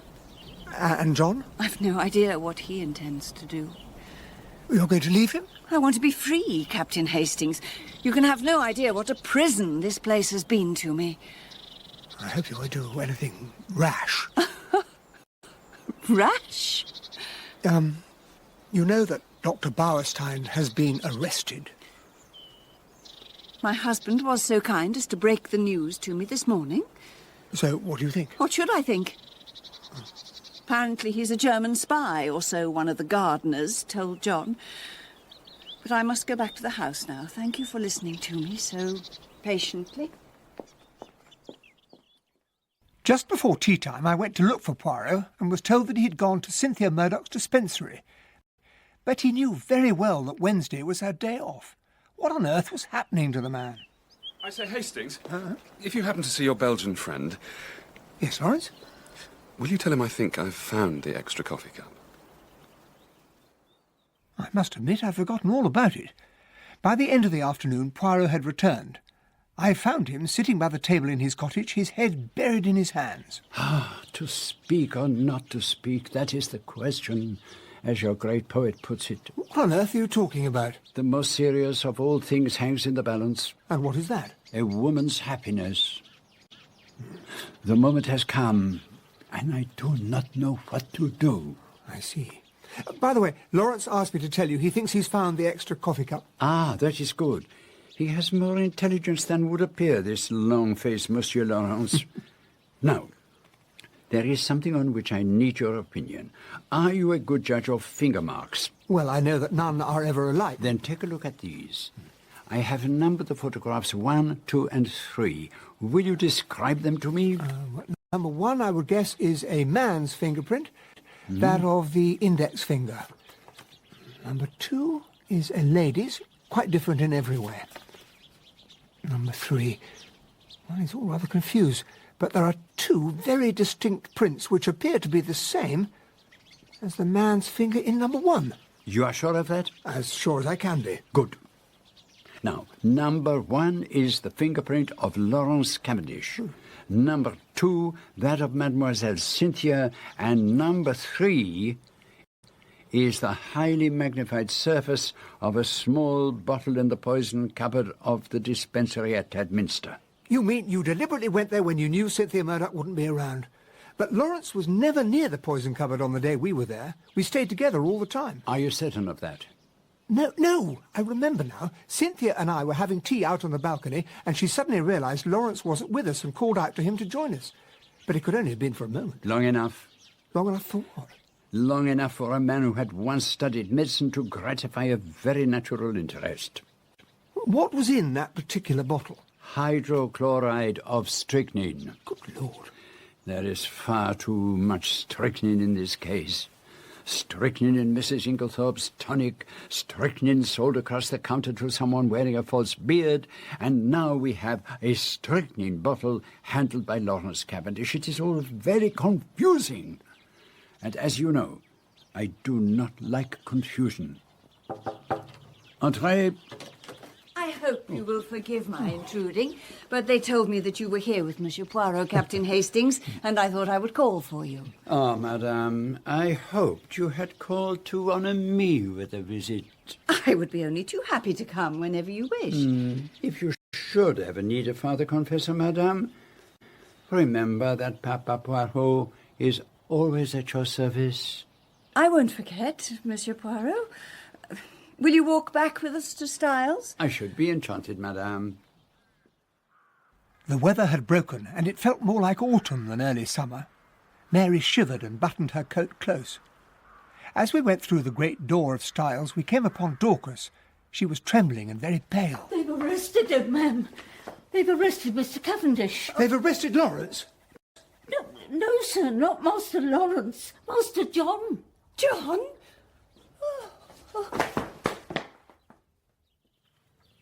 I just can't believe it. After what you said about the strychnine bottle, I was certain it must be Lawrence. But John, my old friend John. Every murderer is probably someone's old friend. No, I must say, you might have given me a clue. Perhaps I did not do so simply because he was your old friend. Did you never suspect him at all? Never. Did you not realize that if it was not her husband who Mrs. Inglethorp was quarrelling with that afternoon, it must have been either Lawrence or John? And it was John. Is that what you're saying? Why else should Mary Cavendish have pretended not to remember the conversation at the inquest? Do you think they'll find him guilty? On the contrary, I think there is a chance he may be acquitted. But I cannot be certain. It is one thing to know that a man is guilty, but it is quite another matter to prove him so. I lack the last link in the chain, and I do not know where to look for it.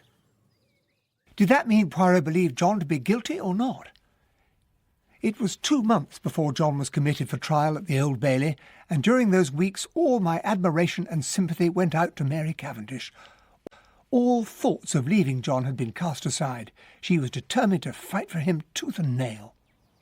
Yes, she is one of those women in whom adversity brings out the best. Her jealousy and her pride... But her jealousy? Have you not realized that she is a passionately jealous woman? But now she thinks only of her husband and of the terrible fate that is hanging over him. Of course he wouldn't tell me why she was jealous. It was another of those little mysteries Poirot persisted in keeping to himself. By the time the case came into court, I had been given a job at the War Office. Mary had taken a house in Kensington and invited Poirot and myself to stay with her. On September the 15th, John appeared in the dock to answer the charge of the wilful murder of Emily Inglethorp. Mr. Phillips opened for the Crown. Rarely in the course of my career have I been confronted with a more ruthless or cold-blooded crime. The callous and deliberate poisoning, gentlemen of the jury, of a fond and trusting woman by a stepson to whom she had been more than a mother, who had supported him ever since his boyhood, a kind and generous benefactress to both the prisoner and his wife. Mr. Phillips, a KC of the old school, began to build up a formidable and rather alarming case for the Crown. I shall call witnesses to show that the prisoner, a profligate and spendthrift, had been at the end of his financial tether and, furthermore, had been carrying on an intrigue with the wife of a neighbouring farmer, a certain Mrs. Ricks. No wonder poor Mary was so wretchedly unhappy. This having come to Mrs. Inglethorp's ears, she confronted the prisoner on the afternoon before her death, and a bitter quarrel ensued, part of which was most fortunately overheard. On the day previous to this, the prisoner had purchased strychnine at the village chemist's, wearing a disguise by which he hoped to throw suspicion upon another. The man, he believed, stood between himself and his stepmother's fortune, her husband, Alfred Inglethorp. Fortunately, Mr. Inglethorp had an unimpeachable alibi. Provided by Mrs. Rakes, who had evidently been rather free with her favours. On the afternoon of July the 17th, immediately after the quarrel with her stepson, Mrs. Inglethorp made a new will. A fragment of this was found in the ashes of a bedroom fire the following morning, but it was undoubtedly drawn up in favour of her husband. This will had been almost certainly destroyed by the prisoner, but little did he know that the deceased had already drawn up a will in favour of her husband at the time of her engagement, which she had evidently forgotten about. He got himself into rather a tangle over the various wills, and it was with considerable relief that he came to the end of his exposition and called to the stand his first witness, Inspector Japp. Acting on information received, I searched the prisoner's room during his temporary absence from the house. In his chest of drawers, hidden under a pile of underwear, we found first a pair of gold-rimmed pince-nez, similar to those worn by Mr. Inglethorp, and secondly, this file. And you will see, gentlemen of the jury, that the file is labelled strychnine hydrochloride poison. And I believe you came across another piece of vital evidence, Inspector. A piece of blotting paper in Mrs. Inglethorp's chequebook. On being reversed in a mirror, one could discern the words, "Everything of which I die possessed, I leave to my beloved husband, Alfred Ing." Which proves beyond question that the destroyed will had been in favour of the deceased's husband.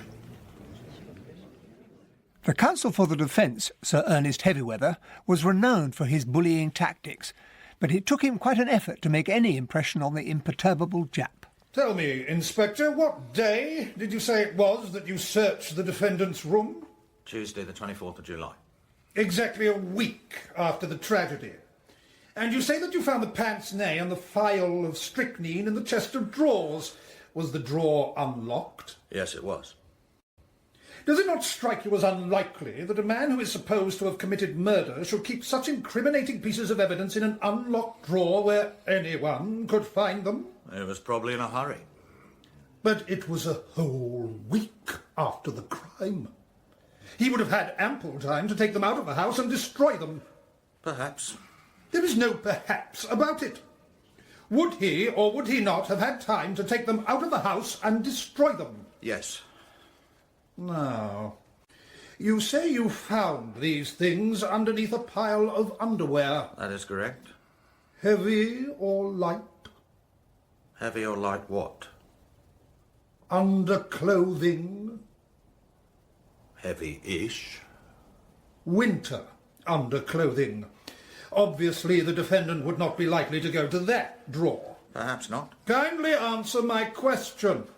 Would the defendant, in the hottest week of an exceptionally hot summer, be likely to go to a drawer containing winter underclothing, yes or no? No. In that case, is it not possible, Inspector, that the articles in question might have been put there by a third person, and that the defendant was totally unaware of their existence? I should not think it likely. But it is possible? Yes. That is all. There followed what seemed to be an interminable wrangle over the parcel containing the black beard sent by the theatrical costumiers. I believe, Miss Howard, that it was you who found this sheet of brown paper. Yes, I did. And where did you discover it? On top of a wardrobe. On top of the prisoner's wardrobe? I believe so. Well, did you not find it yourself? Yes. Then you must know where you found it. Yes, it was on top of Mr. Cavendish's wardrobe. The prosecution then further established that an assistant at the costumiers had sent a black beard to a Mr. L. Cavendish on receipt of his letter and a postal order. Sir Ernest made short work of him. And where was the letter sent from? From Styles Court. The same address to which you sent the parcel? Yes. How do you know? I'm sorry, I don't understand. How do you know that the letter came to you from Styles Court? Did you notice the postmark? No, but... Did you keep the envelope? No, I... So you did not notice the postmark nor retain any proof of it.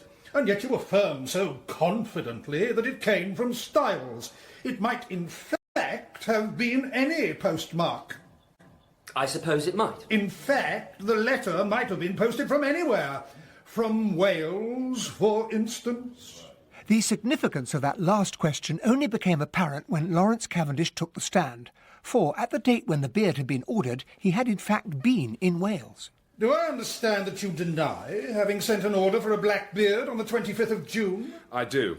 Then how do you account for the fact that it was ordered in your name and sent in your name to Styles? I cannot account for it. In the event of anything happening to your brother John, Mr. Cavendish, who will inherit Styles Court? Answer my question, if you please. I suppose I should. What do you mean, you suppose? Your brother has no children. You would inherit, wouldn't you? Yes. That's better.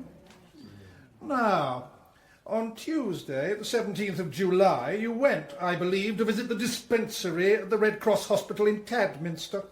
Yes.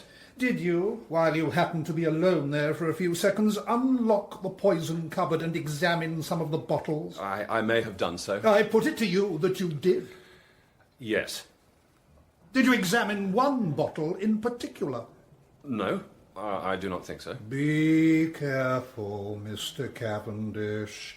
I am referring to a phial of hydrochloride of strychnine.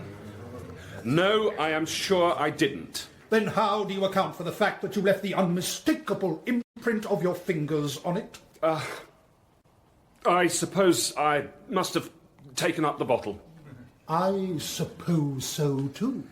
Did you abstract any of the contents of the bottle? Certainly not. Then why did you take it up?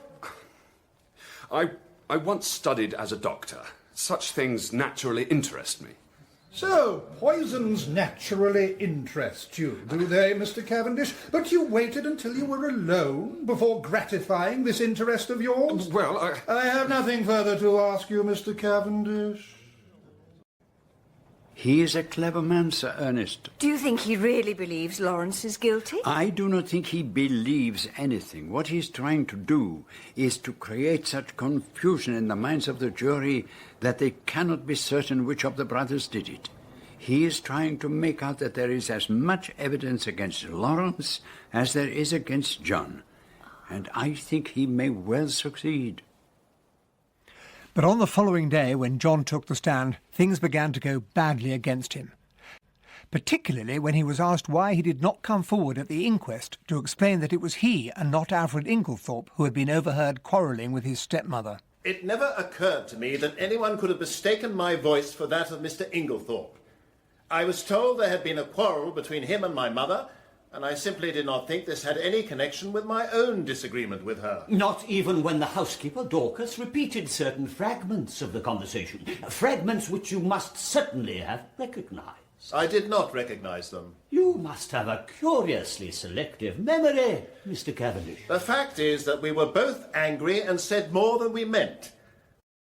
I paid very little attention to my mother's actual words. Mr. Phillips's incredulous sniff was a triumph of forensic art. But then he drew John onto far more dangerous ground. The question of his alibi for the time when the person disguised as Inglethorp had purchased strychnine from the chemist's shop. Your explanation is that you had been summoned to a place called Marston's Spinney by an anonymous letter threatening blackmail. That is correct. And is this the letter in question? Yes, that is the letter. You have produced this very opportunely, Mr. Cavendish. Tell me, is there nothing familiar about the handwriting? Not that I know of. Do you not see it bears a remarkable resemblance to your own handwriting, ineptly disguised? No, I do not think so. I put it to you that this is your own handwriting. I deny that absolutely. Is it not a fact that at the time you claim to have been at this solitary and unfrequented spot, you were, in fact, in the chemist's shop at Styles St. Mary, disguised as Alfred Inglethorp, and that you purchased strychnine, signing the register in his name? That is utterly false. Then I will leave the remarkable similarity between this letter, the forged signature in the chemist's poison book, and this specimen of your own handwriting to the consideration of the jury. The case was adjourned until the following Monday. When we got back to the house, Poirot waved aside Mary's offer of a cup of tea and went straight upstairs.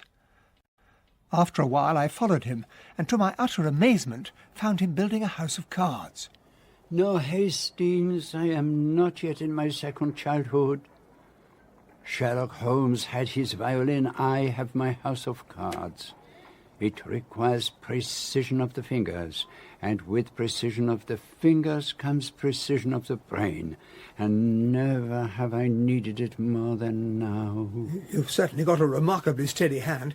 It's almost as if you were performing a conjuring trick. I need a steady hand, mon ami. The slightest tremble would bring the whole house tumbling down. I've only seen your hand shake once.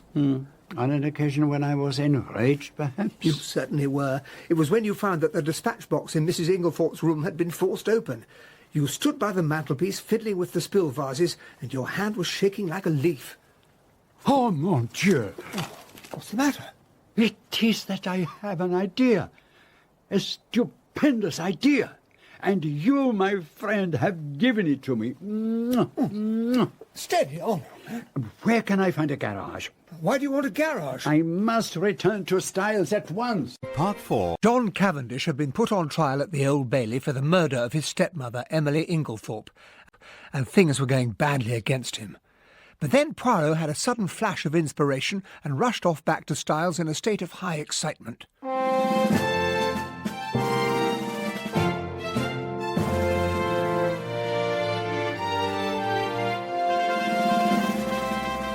John Moffat as Hercule Poirot and Simon Williams as Captain Hastings in Agatha Christie's The Mysterious Affair at Styles.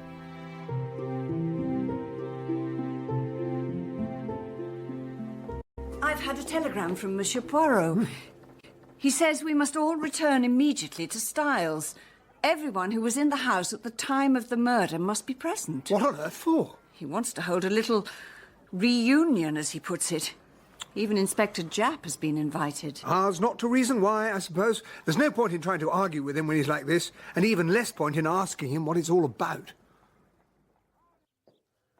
Now, Miss Howard, if you will kindly sit here. Wherever you like. What's all this in aid of? All will be revealed in good time. And you next to her, Mademoiselle Cynthia. Certainly, Monsieur Poirot. This is all rather exciting. And the good Dorcas will sit here. And Annie, will you please sit next to her? And if you would be so good as to sit here, Madame Cavendish. Of course. And you next to her, Monsieur Laurence. Wherever you wish. I'll sit over by the window if it's all the same with you. Don't want to cramp your style. But you must all be patient for a little while longer.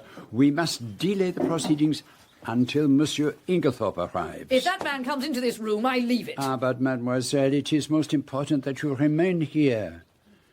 You wish to see your dear friend, Madame Emily, revenged, do you not? Well, if you put it like that. A few minutes later, Alfred Inglethorp arrived. I understand you've organised a little get-together, monsieur. Poirot ushered him to his seat and then turned to his little audience with the complacent air of a popular lecturer. Mesdames, Monsieur, as I am sure you all know, I was called in to investigate this case by Mr. John Cavendish. There were two questions to be resolved. How did Mrs. Inglethorp die, and why? There's no mystery about that. She was poisoned by her husband for her money. Monsieur Poirot, we know that you have a great reputation in Belgium as a detective, but we have been at the Old Bailey for a week being questioned and cross-questioned. Why do we have to go through it all again? Because, Mr. Inglethorp, we still have to arrive at the truth. Now, let us go back to the beginning. If we must. My first action on coming to Styles was to examine the bedroom of the deceased. I found first a fragment of green material, secondly a stain on the carpet near the window, and thirdly an empty box which had contained bromide powders. To take the fragment of green material first, I found it caught in the bolt of the door communicating between the room and the adjoining one occupied by Mademoiselle Cynthia. It was a piece torn from a land worker's green armlet. It must have been yours, Mary. You're the only one on the land. And it could mean only that Mrs. Cavendish had entered Mrs. Inglethorpe's bedroom through the room of Mademoiselle Cynthia. But the door was always kept bolted on the inside. It would have been easy enough for Mrs. Cavendish to unbolt it earlier and then to slide the bolt back in the confusion around Mrs. Inglethorpe's deathbed. Now, at the inquest, Mrs. Cavendish, you declared, did you not, that you had heard from your room in the left wing the fall of the table by Mrs. Inglethorpe's bed? Yes, I did. I took the opportunity of testing that statement by stationing my friend Hastings outside the door of your room while I was showing Inspector Japp the scene of the crime. And you proceeded to knock over a table by the bed.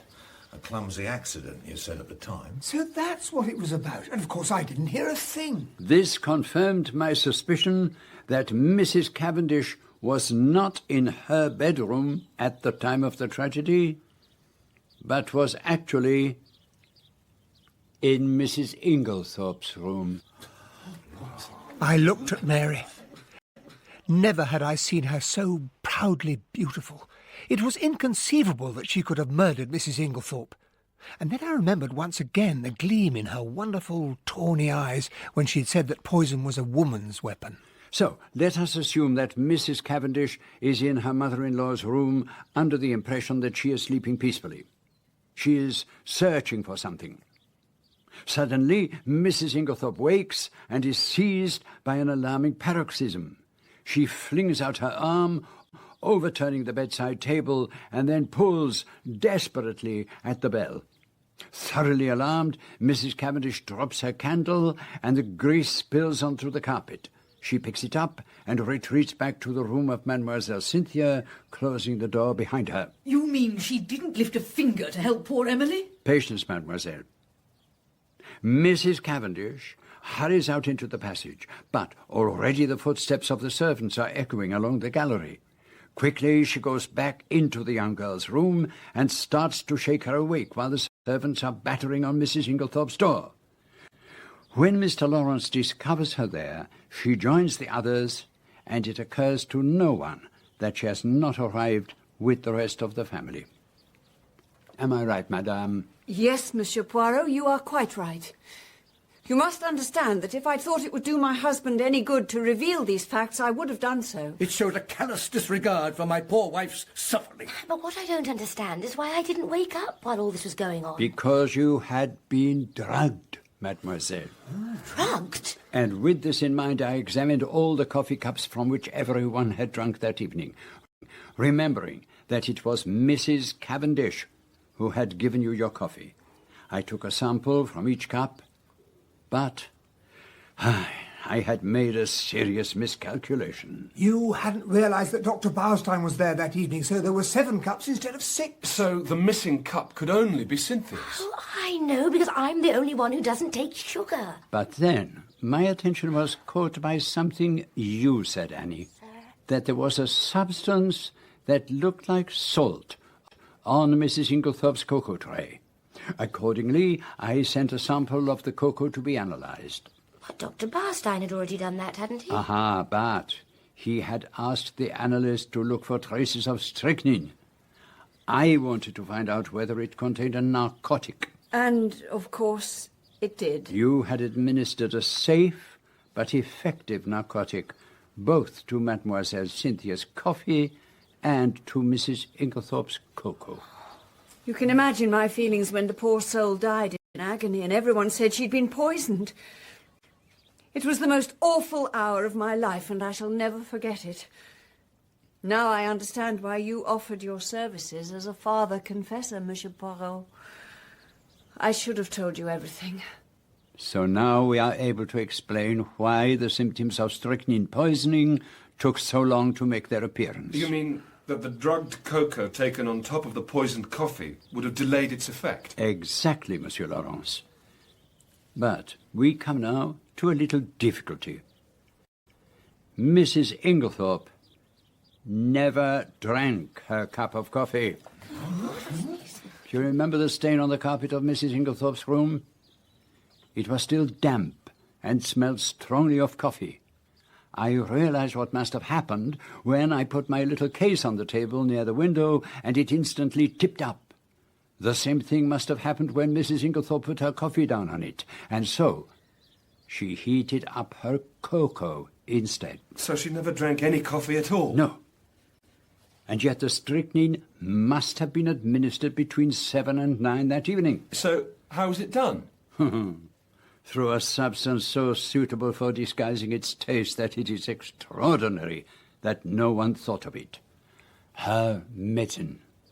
You mean the murderer introduced the strychnine into her tonic? No, there was no need for that. Her tonic already contained strychnine. I pointed that out at the inquest. And it was perfectly harmless, but when a bromide is introduced into the mixture, the strychnine will be precipitated and collect at the bottom of the bottle, and the last dose will contain all of it and prove fatal.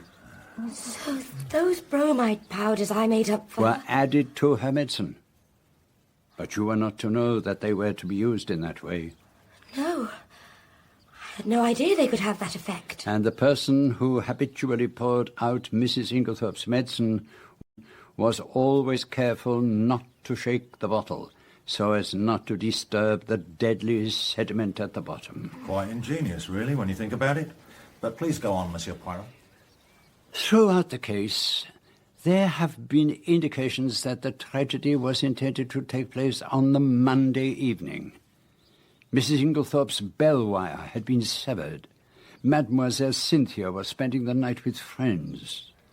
So she would have been quite alone in her room in the right wing. Completely cut off from everyone. She would have died long before medical help could have reached her. And there would have been no one to observe the unmistakable effects of the strychnine poisoning. Exactly.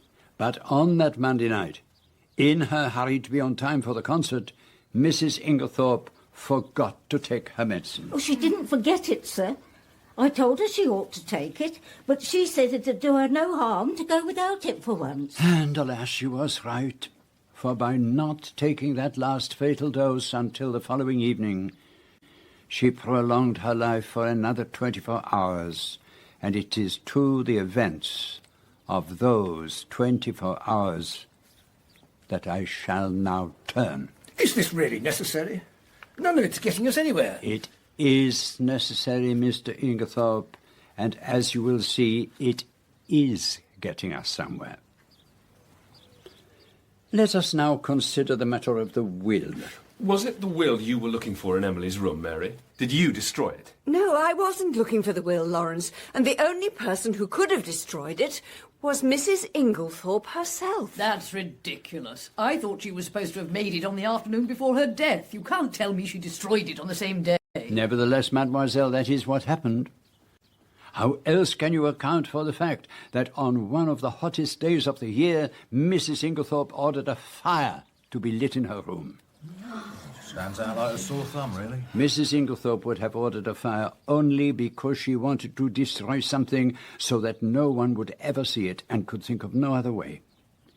In fact, Hastings and I found a charred fragment of it in the ashes of her fireplace. But why should she destroy a will she'd only just made? That is what I asked myself. I thought at first it was the consequence of the quarrel she had had earlier that afternoon, but now I realize I was wrong. Can you remind us, Dorcas, of what you overheard your mistress say? She said, "You need not think that any fear of publicity, of scandal between husband and wife will deter me." Those words were addressed not to Mr. Inglethorp, as you supposed, but to her stepson, John Cavendish. And now, will you tell us what she said to you an hour later? I've had a great shock, she said to me. I don't know what to do. Scandal between a husband and wife is a terrible thing, Dorcas. And she was holding a piece of paper in her hand. But this second scandal she spoke of was not the same as the scandal with which she had confronted John Cavendish earlier that afternoon. Then she had been speaking of his liaison with Mrs. Raikes, but now she was referring to a scandal which concerned herself. What did she do then? She ordered me to light the fire in her room. So, let us reconstruct what happened. At 4 o'clock, Mrs. Inglethorp quarrels with her stepson and threatens to tell his wife about the affair with Mrs. Raikes. I believe you overheard the greater part of that conversation, madame. Yes, I did. And you can understand why I chose to say nothing about it. Immediately afterwards, Mrs. Inglethorp makes a new will in favour of her husband, cutting out John Cavendish. But then, at 5, she tells Dorcas to light a fire so that she can destroy the will she has just made. So what happened in between, do you reckon? I believe that Mrs. Inglethorp had been anxious to send the new will off to her lawyers immediately, but she had no stamps. In the corner of her room stood her husband's desk. It was locked, but she had a key and opened it. In searching for the stamps, she came across a sheet of paper that she was never meant to see.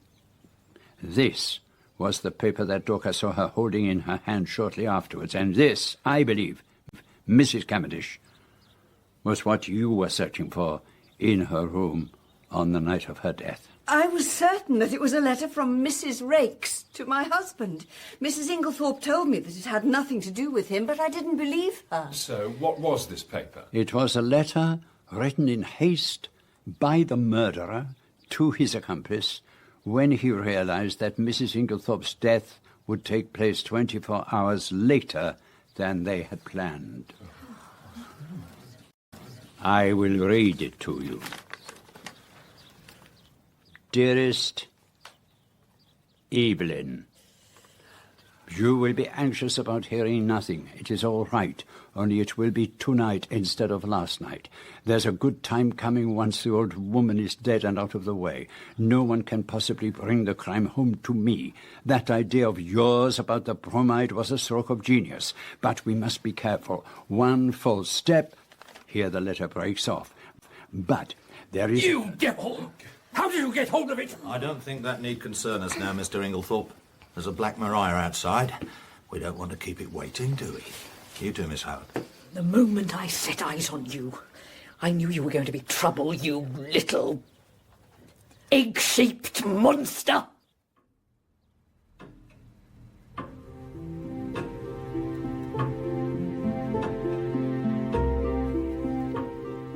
So did you really suspect Inglethorp from the word go, Monsieur Poirot? Oh, yes. There was no getting away from the fact that whoever stood to gain from his wife's death, he would benefit the most. I had no idea how the crime had been committed, but from what I knew of Mr. Inglethorp, it would be very difficult to connect him with it. And then, when I began to investigate the Mrs. Raikes affair, my suspicions became a certainty. How do you mean? If he had been seriously involved with her, his stubborn silence at the inquest would have been perfectly comprehensible. But when I discovered that it was known all over the village that it was John Cavendish who was enamoured of the pretty lady, Inglethorp's behaviour took on a very different meaning.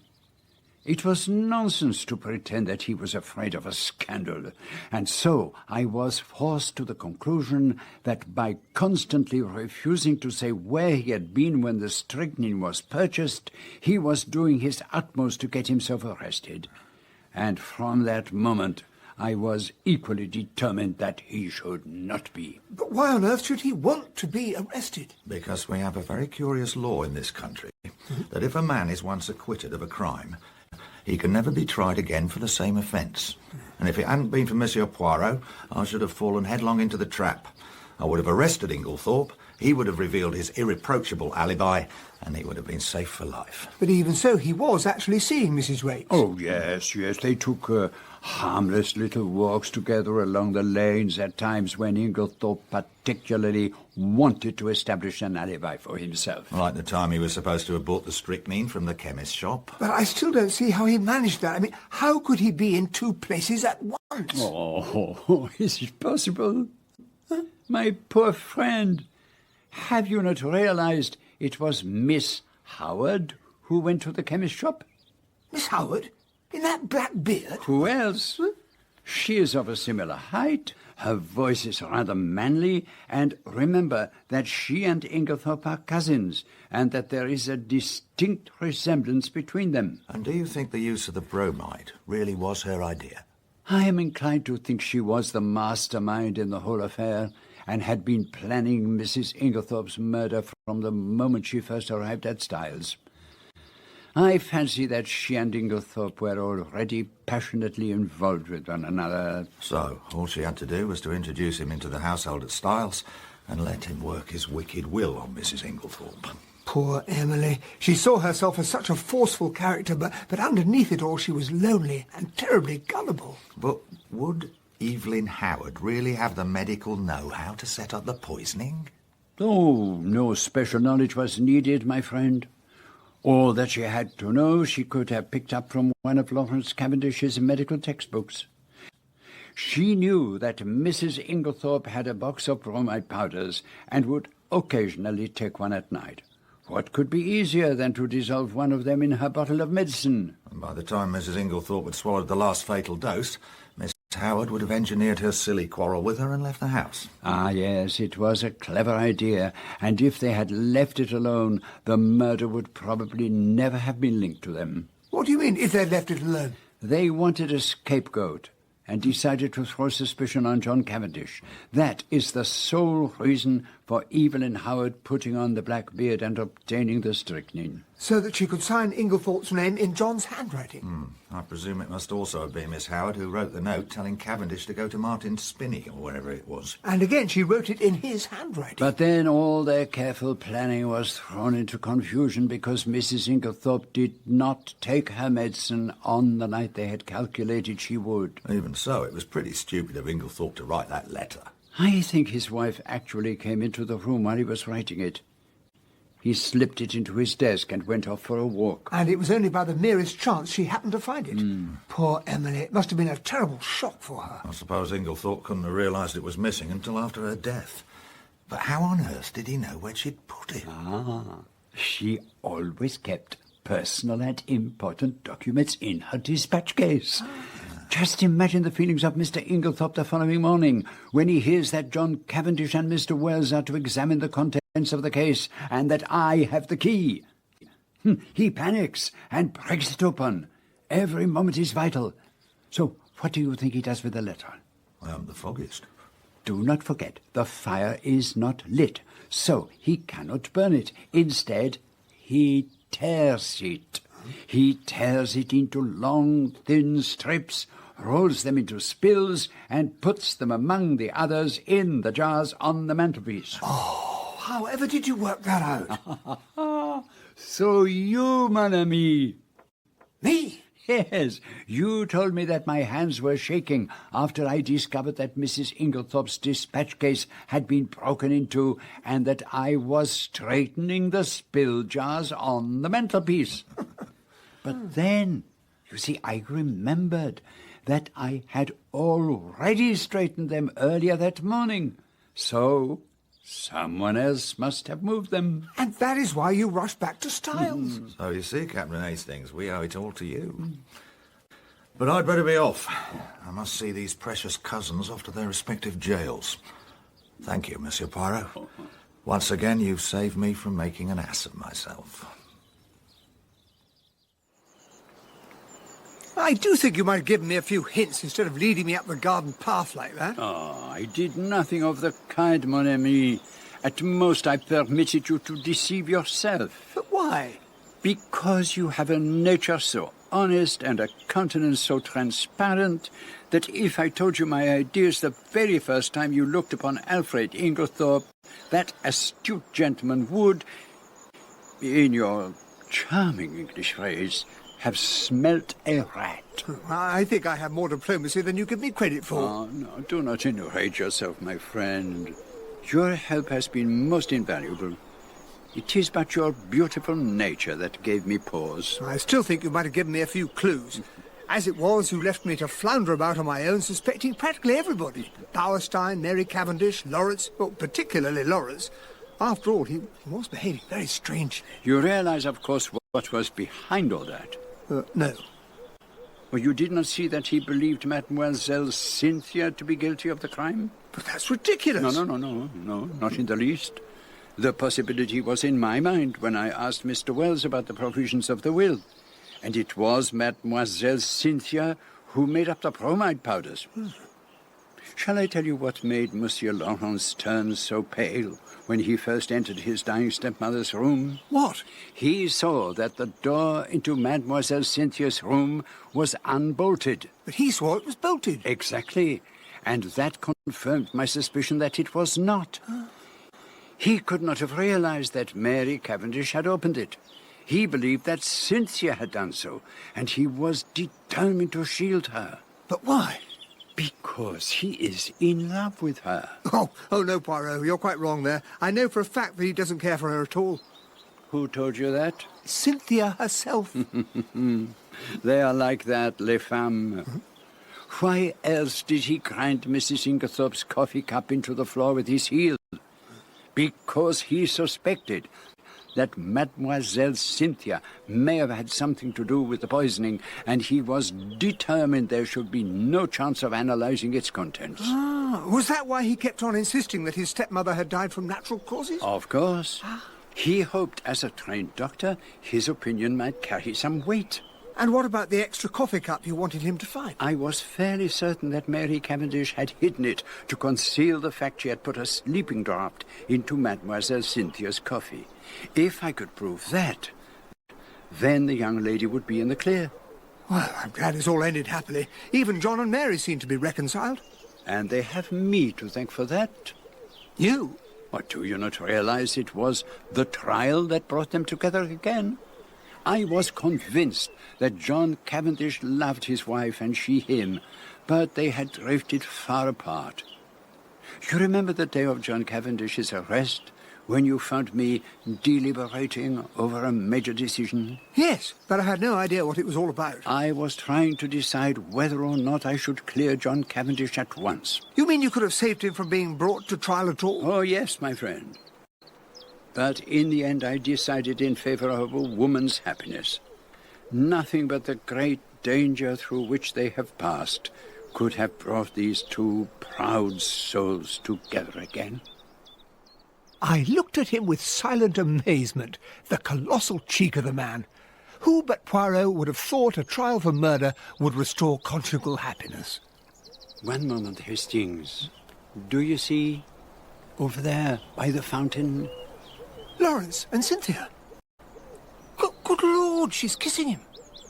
And he's kissing her. So perhaps he does not dislike her quite as much as she supposed.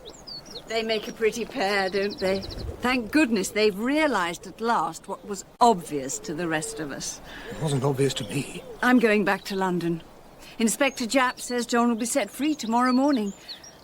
Thank you, Monsieur Poirot. Without you, he would be facing the gallows. I am happy to have been of service, madame. And thank you, Captain Hastings. You helped me through my darkest hour. Goodbye. Goodbye. Ah, mon pauvre ami. You were in love with both of them, were you not? Yes, they were two delightful women. Console yourself, mon cher Hastings.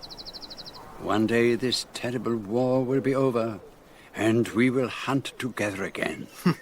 And then, who knows what the future will bring.